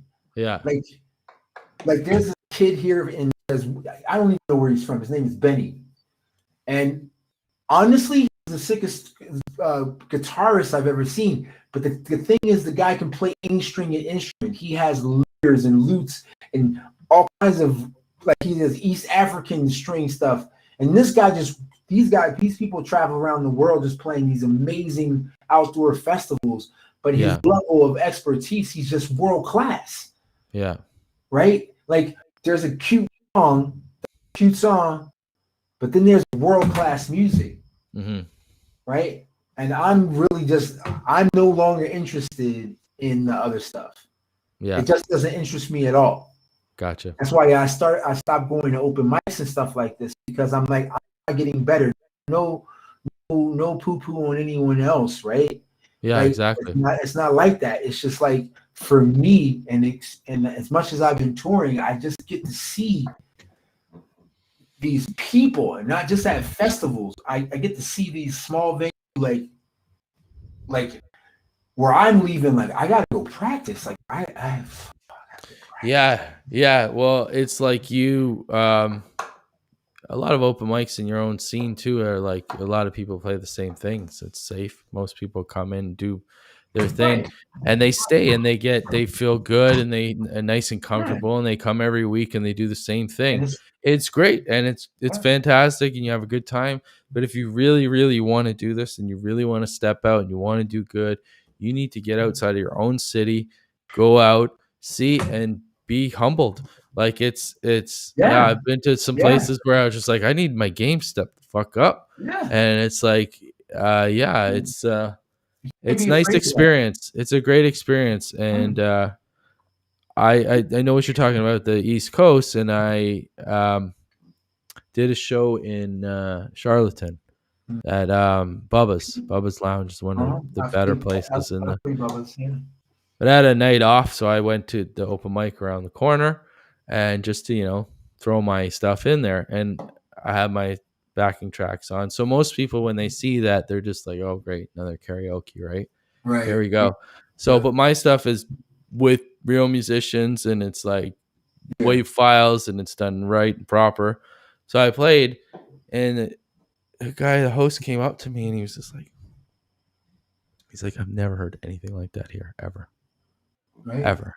And he's like, thanks for bringing it here. He's like, I don't know. It's like, I really like it, but I don't know. I can't pinpoint it. And he's like, it's different. It's really different. And he's like, thanks for bringing that. And it's like, that was just so much more of a satisfaction to the unknown, bringing that to somebody in a smaller town, as opposed to like Nelson said, the people in Toronto, it's just a hard sell. The people I know I got some good shit. I know it's different, but it's like you're not reacting. It's like nobody in Toronto. I've always, I've always had good responses as far as Toronto is concerned. But because I feel like Toronto is the same thing as what I'm talking about, because Toronto is a world-class city. And you got to step it up. It's always like the bar so high. So high. Man. It's so high. And so high. And it's not about your personal feelings about it. Like, you got to rock the crowd. Yeah. You have to rock the crowd in Toronto. That's what it's required. And if you're not up for it, I mean, like, I learned a lot. That's why I can rock crowds all over the world, because I can rock crowds in Toronto. Yeah, it's true. If you can take that criticism of, and it ain't even no criticism anywhere else. Everybody else, like Nelson, ain't wrong. Yeah, it's a hard town. So yeah, the other stuff is gravy. When I play other places, and they're large places, here, and people are like, how do you concentrate with like all those people talking? I'm like, my friend, this is nothing. It shows in Toronto all the time. People don't pay attention. Or you make them. I'm like, you're gonna make them pay attention. Yeah. Don't worry about that. Yeah. Like, I got this. Yeah. I'm not afraid of no crowd at all. Like, not at all. Like, I'm here to give you something. This is what I'm here for. I'm not here to play the fame game. I could care less. I know what it takes to be famous. Mm-hmm. And it's not for everybody, because there's lots of behind the scenes stories that ruin their lives. Yeah, that's your own choice. You know what I mean? Like, I leave that to other people. If I am going to become famous or something, it's going to be a different way. It's not going to be because of some sort of kitschy thing. I'm not putting on a clown suit. There's certain things I'm not going to do. And I made that choice lots of different times, talking to music executives. Like, I'm not going to do that. And that's their own choice. Everybody makes their own choice. I think there's a value in also, like, a long-term appreciation of knowing the value of your whole catalog and your own stuff. Yeah. To hold your own control of everything, till the end. And it pays off if you really, really stick with it. And nowadays, like, there's so many ways to get your music out there and get paid and own it all, and to have the publishing rights, to have the mastering rights, and to have all these things. Too. Yeah, it's interesting. Yeah, it's like, well, I was saying to you, like, you're in a unique situation. Mm-hmm. So, myself, if I were to do something like that, if I were to go to Dominican, I would think on the terms of like being a photographer and a videographer, which I already am with 20 years experience. My job's obsolete here in Canada at the time being. So I can go somewhere like that, take beautiful footage, and repurpose my music with that into different mediums. And it's just really it's how far you want to dig with this, right? And it's how much you want to put into it. And the day-to-day opportunities to make and also seeing it a for living what off it this. is. Yeah. It's like seeing it for what it is. And so it being a business and you being your own boss, it's like, what kind of stuff do you want to put out there? It's not like you have to be able to hear the word no a whole lot of times. You know, like that, like even people who are super famous can tell you that they've been told no a gazillion times. They just wasn't going to accept it. Yeah. Just weren't going to accept no for an answer.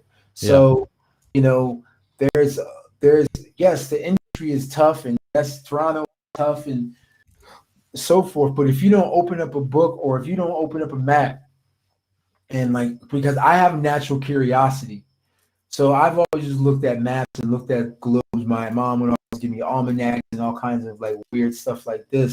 So I was always intrigued about other places in the world. Like it just seemed natural to me that I would go to these places. Yeah. And before I had any inclination I was going to be a musician at all. You know, and so I just one summer it was 2009.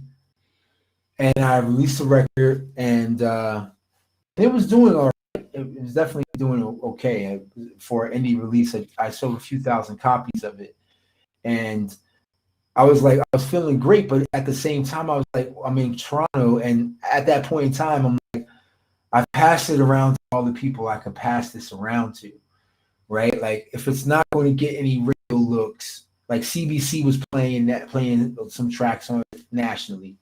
One song in particular called Love Jones. They were playing it, and that was great. However, I was like, I don't, there's no way for me to kind of push my audience because the internet wasn't like, the social media wasn't popping like it is now. So I was like, I got to go to London. And I'm only a 5.5 hour flight from Halifax to freaking London. That's crazy. Yeah.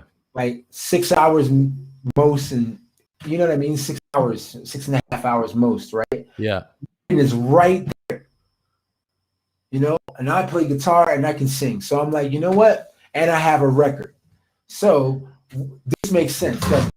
So I just like, I typed it, literally just typed in open mics, showcases, and so forth. That's and then what I did in London. Yeah. And I sat there and I contacted every single one of them. Yeah. I booked my slots, and it only took me to play that open mic twice before people were like, here's a show, you can play this bill over here, this one over here, this one over here. Like that was that. But that's the thing, you have to notice for yourself. You have to know music. Like I know music. So yeah. And I'm like, this is good. I'm not like thinking, oh, I'm the next whatever. That doesn't even cross my mind. Yeah, you're trained and ready to go, and London provides those opportunities right away. Right away. And if you're ready to go and you're ammunitioned up, like London is the town to go. Right. I only was in London for like 2 days, 3 days. I went to I can't remember this. It's in one of my music videos. It's this place in Soho, and I got there. There's like 60 people played the open mic. And the guy was like, you better be fucking tuned and get on and go. And he didn't like the idea of playing from a phone. That's very taboo in Paris. In London, it's a no. But I'm like, I don't care. I adapt to everything. So I'm like, I'll acapella it, right? So I said, hey, everybody gonna rap, and everybody's like, ooh, rap, nice. So I just did it raw, and I got their attention. And after, he was like, shit, man, I would have let you play your thing if I knew it was like that, right? But if I stayed, I went to another place and I talked to another guy. He's like, yeah, we're doing this thing on Sunday. And it's like, if I stayed maybe a week or two more, it was being like, yeah, tomorrow is this one. I met a guy in Paris from Parkdale. The first time I ever did fucking any open mic was in Paris. And this guy's like, oh, I'm from Toronto. I'm like, where in Toronto? He's like, Parkdale. I'm like, oh, fuck off. Really? All right. Parkdale, of all places. Then he's like, yeah, come to this place. And had you stayed, it changes your trajectory. Yeah. It's going to be way farther than sitting at home. It works both ways, right? Because people are like, oh, you're out in London playing. So now when you Yeah. go home, they're more interested. And then Yeah. you're out in London, you know what I mean? Like it only benefits the situation. The problem is that it, for people, let's say in Toronto, it bottlenecks. Yeah. Yeah. Everything bottlenecks. And there was only a certain amount of venues, and every venue has its own kind of thing. So if you're playing rock and roll, you're going to play the Horseshoe, and you're going to play El Combo, and you're going to play the Rivoli. Once you play those, and then you're going to play Cameron House, right? Like you're going to play different places because that's Yeah. your indie spot. You're going to play the Dakota, you're going to play the Painted Lady, and then the only thing that you can do from that point, the next jump is like Danforth Music Hall. It's a huge jump. That's It's a a huge massive, jump. it's a massive jump. It's That's a like massive going to other countries and doing well and then coming back at another level. That's It's the gap. It's The huge. gap. It's That's huge. a gap in between the actual venue scene and or you had the mod club, which is another huge leap. Because So the you're bar is so high here. It's like the right, city of champions, the city of, right.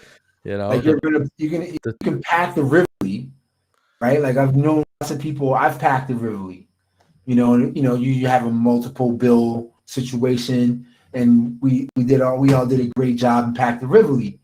Now you feel great about that because you start seeing some cash because there's enough people in that place.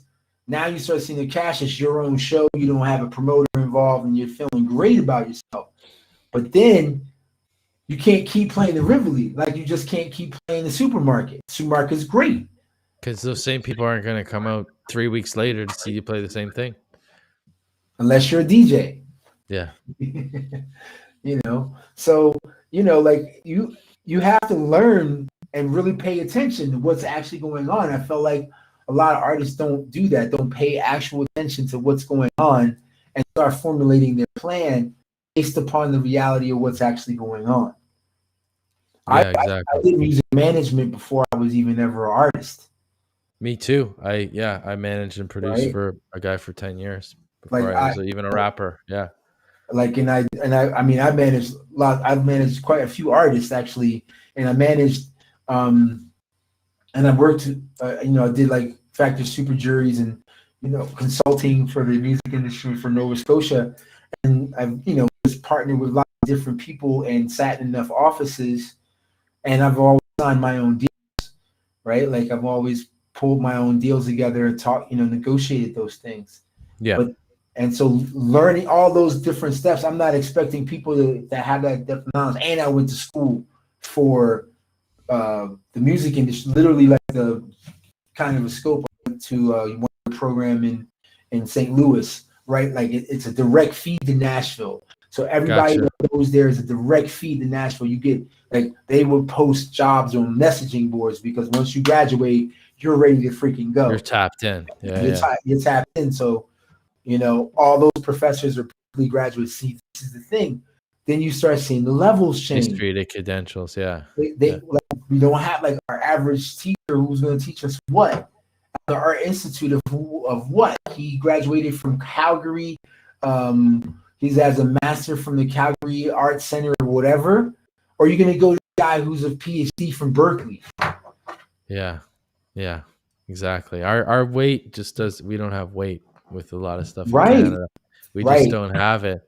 And there's nice little scenes, you know what I mean? Like there's a nice little East Coast scene, there's a Montreal scene, and even Montreal's like a nice place to be, but that's fucking hard doing shows there. It's like there's not a lot of great venues left there, and once you've done, like you said, like I've done all those ones. I did the Horseshoe, I did the Cameron House, I did all those ones. You did those, and then it's the next level. It's like I'm not there yet. Like I need to go tour the States for like 4 years before I can get back to another level in Toronto. But yeah, I started doing like few and far between with Toronto, and I was starting to build up more of a relationship in Ottawa and Montreal because I feel like I was having a bigger splash every time I went out to Ottawa as opposed to my show here in Toronto. I was getting more people coming out to my shows in Ottawa Right. than here. So Yeah. it's like I just keep going to smaller places and smaller places, and And now it doesn't matter because everything is evened out. This is the part that's like great. Yeah, again you have to look at it differently, right? yeah, Because now even a small audience is better than no audience. And that was always the case. yeah. Because a couple guys I know that are big time touring, like don't worry about any of that. Just play your music and build your crowd one person at a time. If those two people come, make them feel like the best, the most awesomest two people. Buy them a drink after your show. Don't get tight Yeah. like you're worrying about like blah blah blah. No, like because that person may like really love your music, and then that's the person that tells like 100 of their friends about your music. So, the idea of like one person is not important, or you Oh have no, it's thousands. Every person. every ear is important, and Wayne Smith, Wayne Neon. Yeah. Him and Wayne was my guy for a lot of my shows. He played sax and flute with me.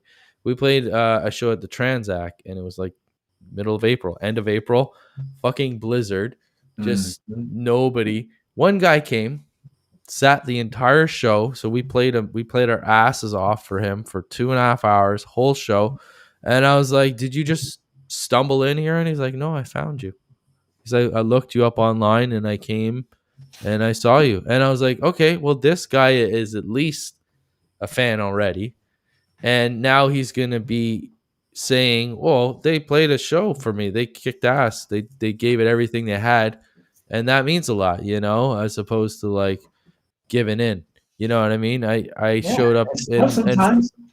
and that's part of like the strength and conditioning as Yeah. a touring musician, Yeah. as like taking those hard fucking pills to swallow when you're by yourself and you don't have anybody to console in. That's a tough one. Like that was the toughest one was that East Coast gig by myself driving around and getting to a venue where you're like, could have done better, but it's like you got to just pick it up and go to the next city and play your heart out, That's what and I mean. and there's another day, so um this is I've what had I'm I've had some shows like this whereby I did my show and then the bar owner was like, man, they felt like they failed if there wasn't more people there. You know what I mean? Like, and they then feel they were bad like, because your stuff's so quality. It's like right, it's exactly. great. And Yeah, they're like, dude, we're gonna have you back. We're gonna make sure our guys, because a lot of venues, people don't think also a lot of venues have a lot of artists in there, yeah, right? And so they don't know if you're bull jiving or not. And yeah, just like they fill the night. You know what yeah. I mean? That's their job to fill the nights, right? Especially if it's a legit live music venue, they have music there 7 days a week. So a lot of times they're not dialed in, No, and then they get a chance to see you, and they're like, "Oh man, like okay, don't play on Tuesdays. We'll book you on a Friday. We'll book I you got on." that in Buffalo. I Yeah, went to some random place in Buffalo and they apologized. I was like, this is what I was talking to with Nelson, as opposed to playing in Canada and the States. It's like the States really, really appreciates the musicians. they And do. I was at this fucking shithole in Mm, Buffalo. And mm, like the sound was atrocious. There was no sound person. I had to do it all myself, and it was just god awful to listen to. And I plowed through it. I plowed through 2 hours of it. But they at the end they apologized to me. They were like, "You should come on a better night, a different night. We're really sorry." yeah, All I get is grief in the venues in Toronto. It's like, why didn't you do this? You should have brought more people. And it's like, don't you want to put some advertising into your place? And never, never. So it's never. like like we can talk about this too, about like a lot of these things were already failing before the Right. pandemic, That's and right. now it's just a fucking nail in Yeah. the coffin. And Because they didn't so even have a following. That's the thing. Like people didn't even care to rally around the venues no, but themselves. Like yeah, they couldn't even gather support. Like don't yeah. let this venue close. They were like everybody's like screw it. Like they didn't put like it became soulless. It just became Well, they uh shit on us for so long. Like they gave us nothing for a long time. So and it's like, artists and like I don't know, man. Like artists should have been picking up on that because I picked up on that years ago, and just Me so too. close to the fire, and just Yeah. being like, you know what? If I'm gonna do this musical thing, I'm just gonna do my own thing and be an artist, like every other artist in the world. Like every other artist that whatever their discipline is, they had to do their thing. If they were a painter, they were gonna have to do their thing, and there's no way that they expect people to buy the painting. Yeah. You know what I mean? Like every painting that they make, unless they get that status. But any other painter is just gonna paint because they love to paint, and they're trying to Yeah. find some place to put their paintings. That's Like, why I like this new medium, because it's like the people who I was talking about, my friend Soule from Montreal is a really good buddy. Him and I talk about like the future of music and all that stuff, and it's you know the people who really really want it now. He said there's like a lot of people that have been doing for music for a long time, and this pandemic has shut a lot of those people down. Like it, and it's hard to go through, it's hard to stay motivated, it's hard to just do it. yeah, So it's shut a lot of people down, but he's like, the people that really really really want it now, there's so many opportunities like this live streaming to really showcase your talent and your craft, um and I'm excited for you to do some future things and stuff like that. I seen you doing some nice things with drones out there, and cool videos and stuff like that. So let's plug some of your stuff. You released the new album already, or was it no, it's not released coming up? until It's coming up, right? yeah, and May 5th. May 5th, so right before the May 7th Bandcamp Friday, um, waive the fee Friday. Yeah, whatever. Like this Cinco de Mayo here. Ah, yes. So I thought I didn't even really think about it too hard. I was like, what May Cinco de Mayo? Okay, Gotcha. because I literally I've been working on it nonstop for the past month and a half, 2 months. Is my time here is pretty condensed because as you can hear, it's super quiet. I can just really dive and delve into the music. Also, it is my belief that there is no shortage of inspiration, right? I agree. So it's no like I know I'm not going to get everything about this album perfect, and I just have to be willing to be okay with that. And so, I'll get it to the point that I can, and I always leave it open for like if people want to like if larger entities want to come in, but it depends on what they say to me. If they say to me, certain things, I'm like, I'm not interested because there's a kind of a bottom line, a kind of a baseline thing that makes you functional or not functional. And it's like, it's the one thing that makes you functional or not functional is your ability to produce your art. And then I don't mean just make it. Like just making it now is not enough. No. Like I had a random dude that was from Switzerland. And he's an engineer. He had a whole album. The album was amazing. He made the album. Like, oh, I'm just gonna put it up on Bandcamp or Spotify or something like this. I'm like, okay, that's cool, man. I'm like, I know you. I hope you don't expect anything significant to happen with that particular approach. Yeah. So the production of it, like you were saying, the drone footage and stuff. Like I'm leaving this weekend specifically to get footage in Antigua, which is a UNESCO historical town in the world. It's just one of one. Yeah. So like, right, like, and I'm at Lake Atitlan, and I was working with a lady, and I was like, dude, if you look at Love with Our Souls, which is on YouTube, that's shot here in Guatemala for the most part. They injected some other footage in there, and that's cool, other tropical footage, but the majority of that video is shot here in Guatemala. So you have all these different landscapes down here that you'd have to pay a shit ton of money to try to replicate in the north. Oh, so, yeah. So like right now I'm able to, like, those were the things that I thought of beforehand. That reason why I like this region in the world and understanding, I'm like, I need content and I need stuff to be interesting. Yeah. So it's like, you walking around Prague is just more interesting than walking on Queen of Bathurst. I exactly, because it's like there's so much more to the So much visual part depth. of it too. Like, and Mm. I did I managed to do a couple of live shows from the Painted Lady in the fall.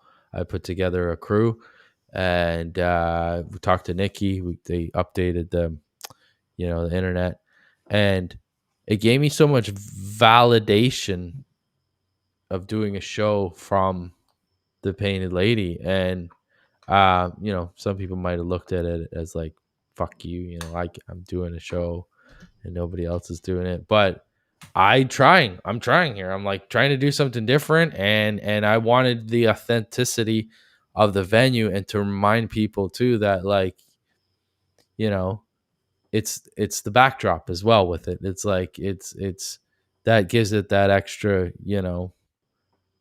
sell to the music. Like, you're pushing the music, but as well, it's a whole package together that we're presenting and selling as a product. So if you have an environment where you're living in, and you have these beautiful sunsets and all this nice forest and waterfalls and stuff like that, it's going to be a nice advantage for you. And if you have a nice videographer and a nice camera, it's you can utilize it in many different ways. You never know where any of it's going to go or how far it's going to go. Yeah, That's not really what like the point is. I mean, you can do like it is your job to figure that out it is. if you Yeah, care to, but yeah, that's not the main point. no, Because I made this record and I'm like, oh, okay. I think I know the audience because I've been playing yeah, for the audience over the last little while. But somebody that like today, I just had my I there's a had it, bigger audience out there. yeah, I had it on my phone. Like I downloaded all the tracks so I can walk around, listen to it, and if I have any last minute tweaks, I can actually get them done because I do the mastering here as well. So, but then there's the waitress that I was having some fish and chips because fish and chips Friday, and so this there was the waitress, and I was like, I just finished this record, and she's like, what kind of music it is? She was asking me, I heard you were a musician, whatever. I don't forget the order, but I was like, I can just play it on the Bluetooth, right? She's like, so what kind of stuff? There's some deep house leanings and stuff like this. She's like, I don't like electronic music. I'm like, okay, that's cool. She's like, so I might like your record. I'm like, that's fair. That's fine. And I put it on, and because of the order that I played them, because I have like the Devil's Suggestion, which is like kind of a blues song. So I played that first. It's a blues electro fusion. So I played that first, and immediately, if I had played one of the house tracks first, right, then she probably would have rejected the rest of the album. It's the cognitive dissonance of just like, because she had already said that she doesn't like electronic music. Yeah. Right. It's like when I say the word rap to people, and they're just done. I don't like that stuff right away.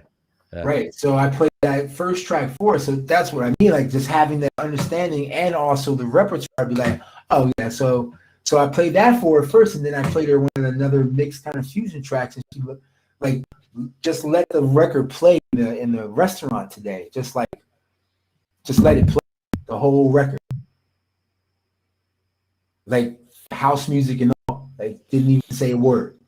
Her friend was just started dancing. I was like, just looking at her, I'm like, you're getting a genuine anonymous reaction, right? Genuine, and it's not sugar coated because it's somebody's not being polite to you. You're just not even. You're just observing. There, that's happened to me a couple of times where you're just like sitting there. Yeah, they're diving to it. Yeah, you're just like, and it's just passive. Like I look for, like when I play live shows, and especially outdoors, because people are outpouring by the pool. They're under umbrellas. They're usually chilling. It's super hot, right? Mm-hmm. Like people are not like jumping around and doing crazy stuff. No, they're staying cool. You'll get freaking heat stroke, right? Yeah. But like But then I just look around and like with and I just passing looking, you see people like nonstop like doing this and just but nobody's really paying attention to each other doing it. But I can see it, and I'm like, well, there you go. There you go. I think that's you just encompassed the essence of putting your music out there. Of like you have no idea who's gonna groove with this.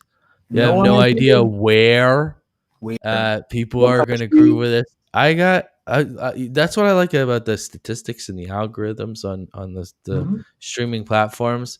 And I'm like, somebody listened to my song in Cyprus 15 times. It's like they like it. Really, it's like I reached all the way there. That's pretty cool, It's like to think that you could only before do this getting from town to town in Toronto and in the States and stuff like that. Now it's just this access is so attainable. Or you pay $4,000 to Planetary Group, and they do basically an indie music package where they distribute it to all the like AAA radio station, college, and university. Yeah. And I've charted top 20, and every time I put a record through Planetary Group, right? Like the top 10 placements every single time. But we didn't understand that as soon as we got that data, we should have sent that data to different, because they give you a printout. We should have sent that data to information to the venues and said like look at literally every city, because they would give you real data. Planetary Group would do that, and every city that there's a top 10 situation, you're supposed to get on there and call a radio station. Like, I saw you give me some spins. Can I do like an on-air interview? I'm going to show here. That's how you had nuts and bolts of shit. Now everything is interconnected. Yeah.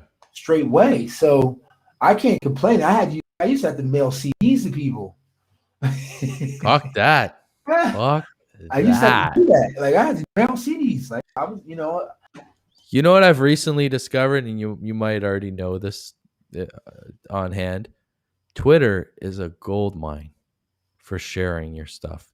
Twitter is like the place to get your numbers up for your Spotify, for all your Apple Music, for all that stuff. Because there's nonstop tweets of like, send me your music. And so now that you're saying, and we're talking about this, getting into your own schedule, and this is the career that I've always wanted. I wanted to be able to do this full time, but there's so much. I'm finding every single day there's this you can do. Now I can attach. So I had to take a breath, and literally on my wall, I broke down a schedule. So my schedule is like workout in the morning, do my yoga, I'm ready. Then what I do is an hour, specifically 1 hour, Twitter and Facebook. And I'm getting on, sharing my music, all my music on all my different platforms, YouTube, Tidal, all those ones, trying to get into groups and stuff like that stream your music. And then I'm getting away from that. So I have a lunch break, and then I go in 2 hours of like editing, and I always have editing to do. And no matter what I do, is I have this set amount of time that I'm going to do this hardcore as much as I can. Yeah. I'm not completing the project. I'm just doing it. And then by keep doing that every day, you find that pretty soon these projects get completed pretty quickly. And also, I'm not as scatterbrained all over the place of like, I got to do 100 things and stuff like that. And if you all these entities are so big to juggle, and you have to maintain them all, that it's easier for me to kind of just like, slowly schedule. Yeah. I mean, I just learned about myself, I've learned about different platforms. I've learned about blockchains and stuff that's associated with music. Like, to me, it's gotten way deeper. And I'm also a big proponent of like finding people with the expertise. Yes. Like, I'm a big proponent of that, because I'm personally not interested at all in Twitter. I'm not. Yeah. I don't have a Twitter account. I don't want a Twitter account. I can't do it. I literally can't do it. And in all reality, I actually have withdrawn from all my shows that I had booked for the last month. Right after the residency, I was like, I'm not playing any more shows because I was like, I gotta focus on what I'm doing because I'm actually, building a studio myself and my business partner Griff, trying to put this together in this residency, all this other stuff, and at the same time develop different products just on that side of things without even getting to the actual admin. Yeah. You know what I mean? Like, I don't believe that you can do as good as you could as a musician if you have to do admin. I understand that people have done that and are good at doing that, but they burn themselves. That's how you really burn yourself. Yeah, because you have to stay at it all the time. It's a daily so then it thing. goes back to, you got to make something that gets people's interest to the point where there's people out there, and also in the record industry, there's people out there that don't need the money, they don't care about all the other stuff. They just love music, they love cool stuff, and they just like being a part of cool stuff. They're out there. There's a lot of folks There's out there. There's a lot of people out there. But if you focus on I gotta do all the time, I'm like, gotta relax that and just get back to the art. Like what is the most challenging record that you could possibly make? Well, make that record. And it'll get out there. I think if you put everything into your thing, your expertise, it's gonna just, everything else will come forth. And I feel the same way with myself because I've had to juggle everything myself. And I'm really happy with my last album. I'm really proud of it. There's parts of it that I wish I could have concentrated on more. But now I've hooked up with these producers, and I'm hooking up with Dr. Keys, actually, because I really, really want to prove to myself and show to everybody else that I am a top-notch rapper. And I just want to focus on the rapping. So the instrumentals are done. And usually when I make an album, it's like I'm tired after the instrumentals because I put so much into that. Now I'm coming in just with the lyrics fresh. And I've been on a writing spree for 3 months, and now I need to take that break and then get back at it and put my all into this project. And put everything you got into it, and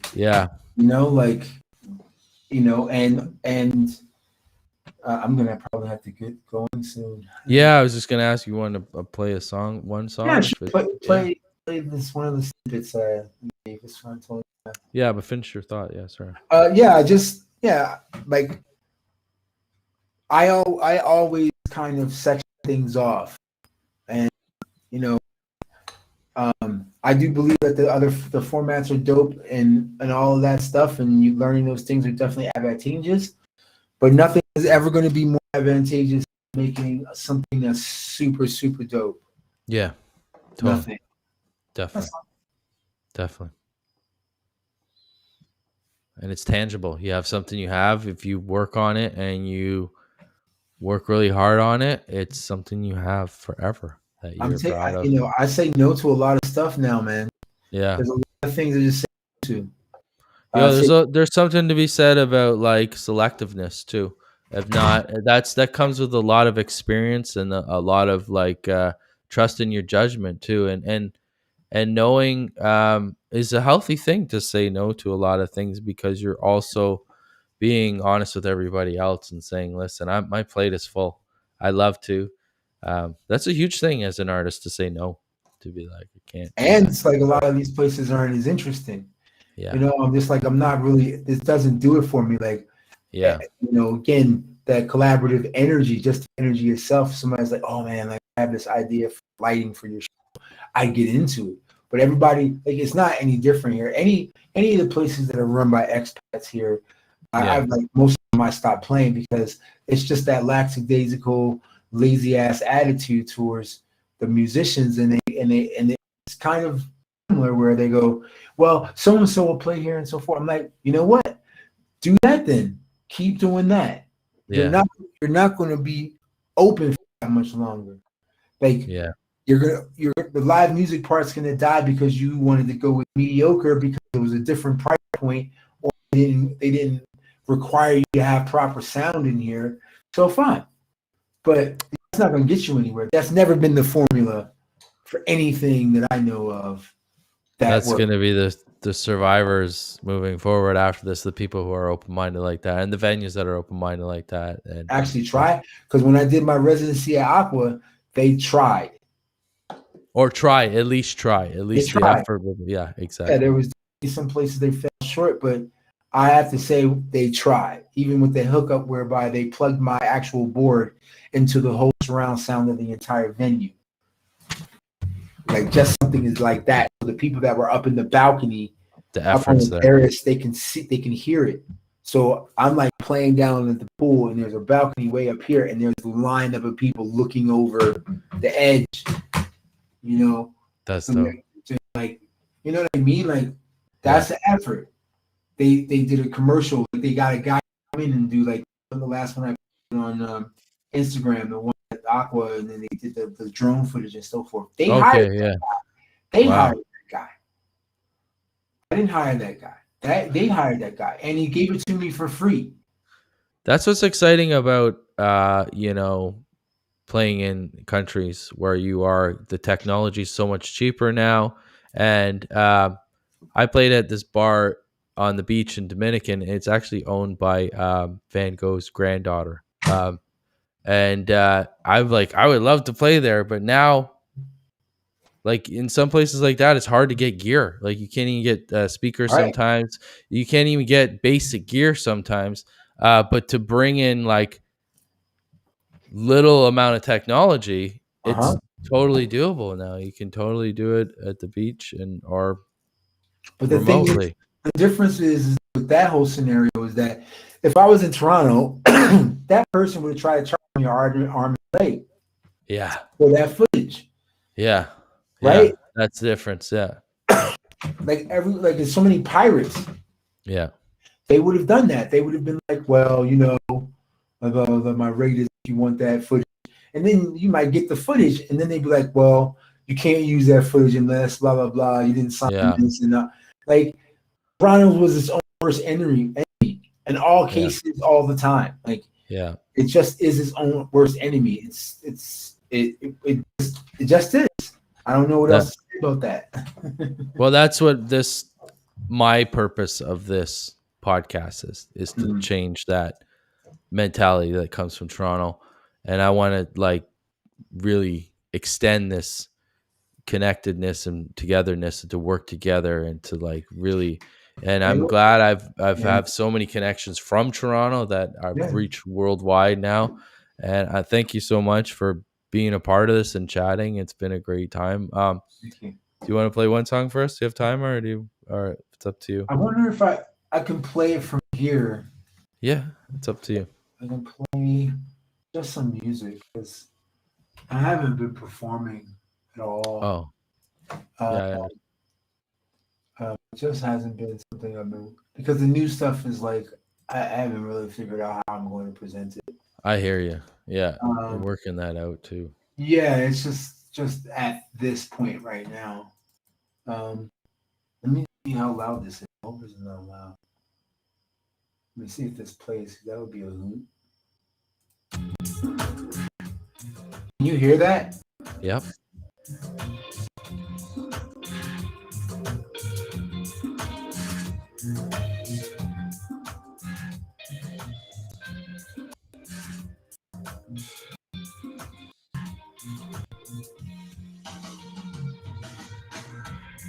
Don't know where you're going. Don't know where you're... Nice. Oh, hello. Can't hear it now. Sorry? Can't hear it now. I heard it for a second and then it went away. There we go.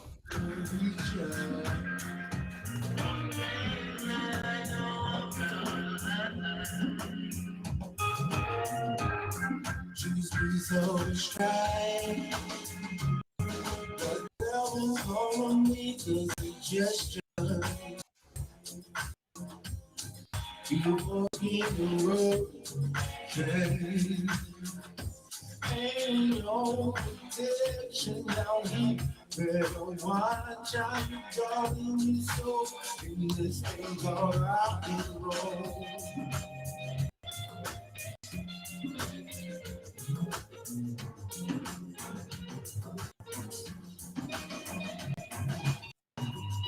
Skeleton in my closet.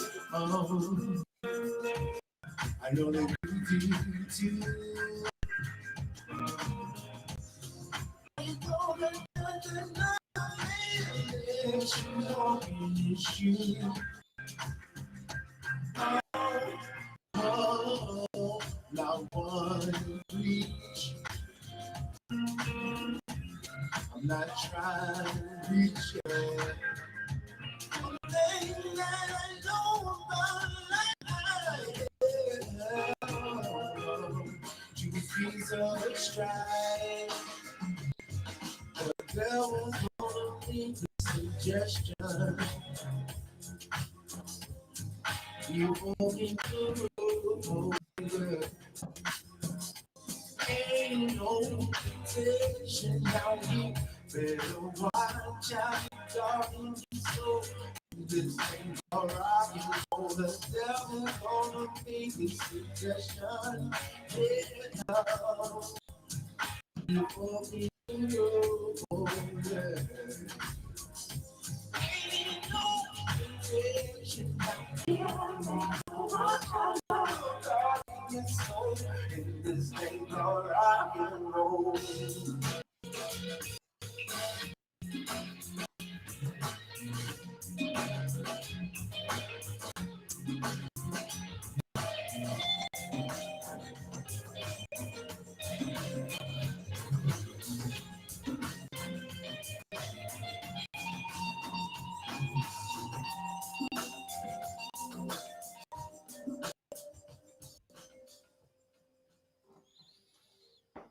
Oh, nice. Thanks for sharing that, man. What's the title of that track again? Devil's Suggestion. Devil's Suggestion. Love it. I love like catchy track titles. It's really there's a lot into it. Man, thank you so much for joining me tonight. I really appreciate it. And you know, we're gonna keep this cohesive group of Painted Lady ears tight and Toronto group. Yeah, all the best down there, and continue to make awesome music. And we're gonna have your album out here on May 5th. Dame Alexander Bandcamp, and all the best, my friend. And hopefully one day we can meet in person again and roll one up. All right, bro. All right. Wow. Cheers. Peace. Oh man, that was fun. And you know, 2.5 hours goes by just like that. And I really want to thank my guests tonight, Nelson Sobral and Dame Alexander, two of the old G's from Toronto that have been around for a long time. Great, fantastic musicians.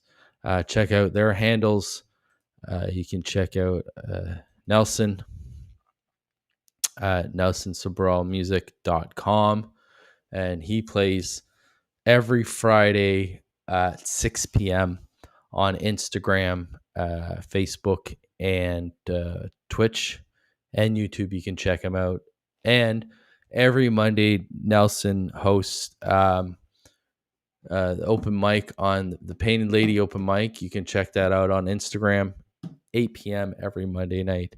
I want to thank Dame Alexander all the way from Guatemala, giving us great music. And you can check his brand new album out May 5th.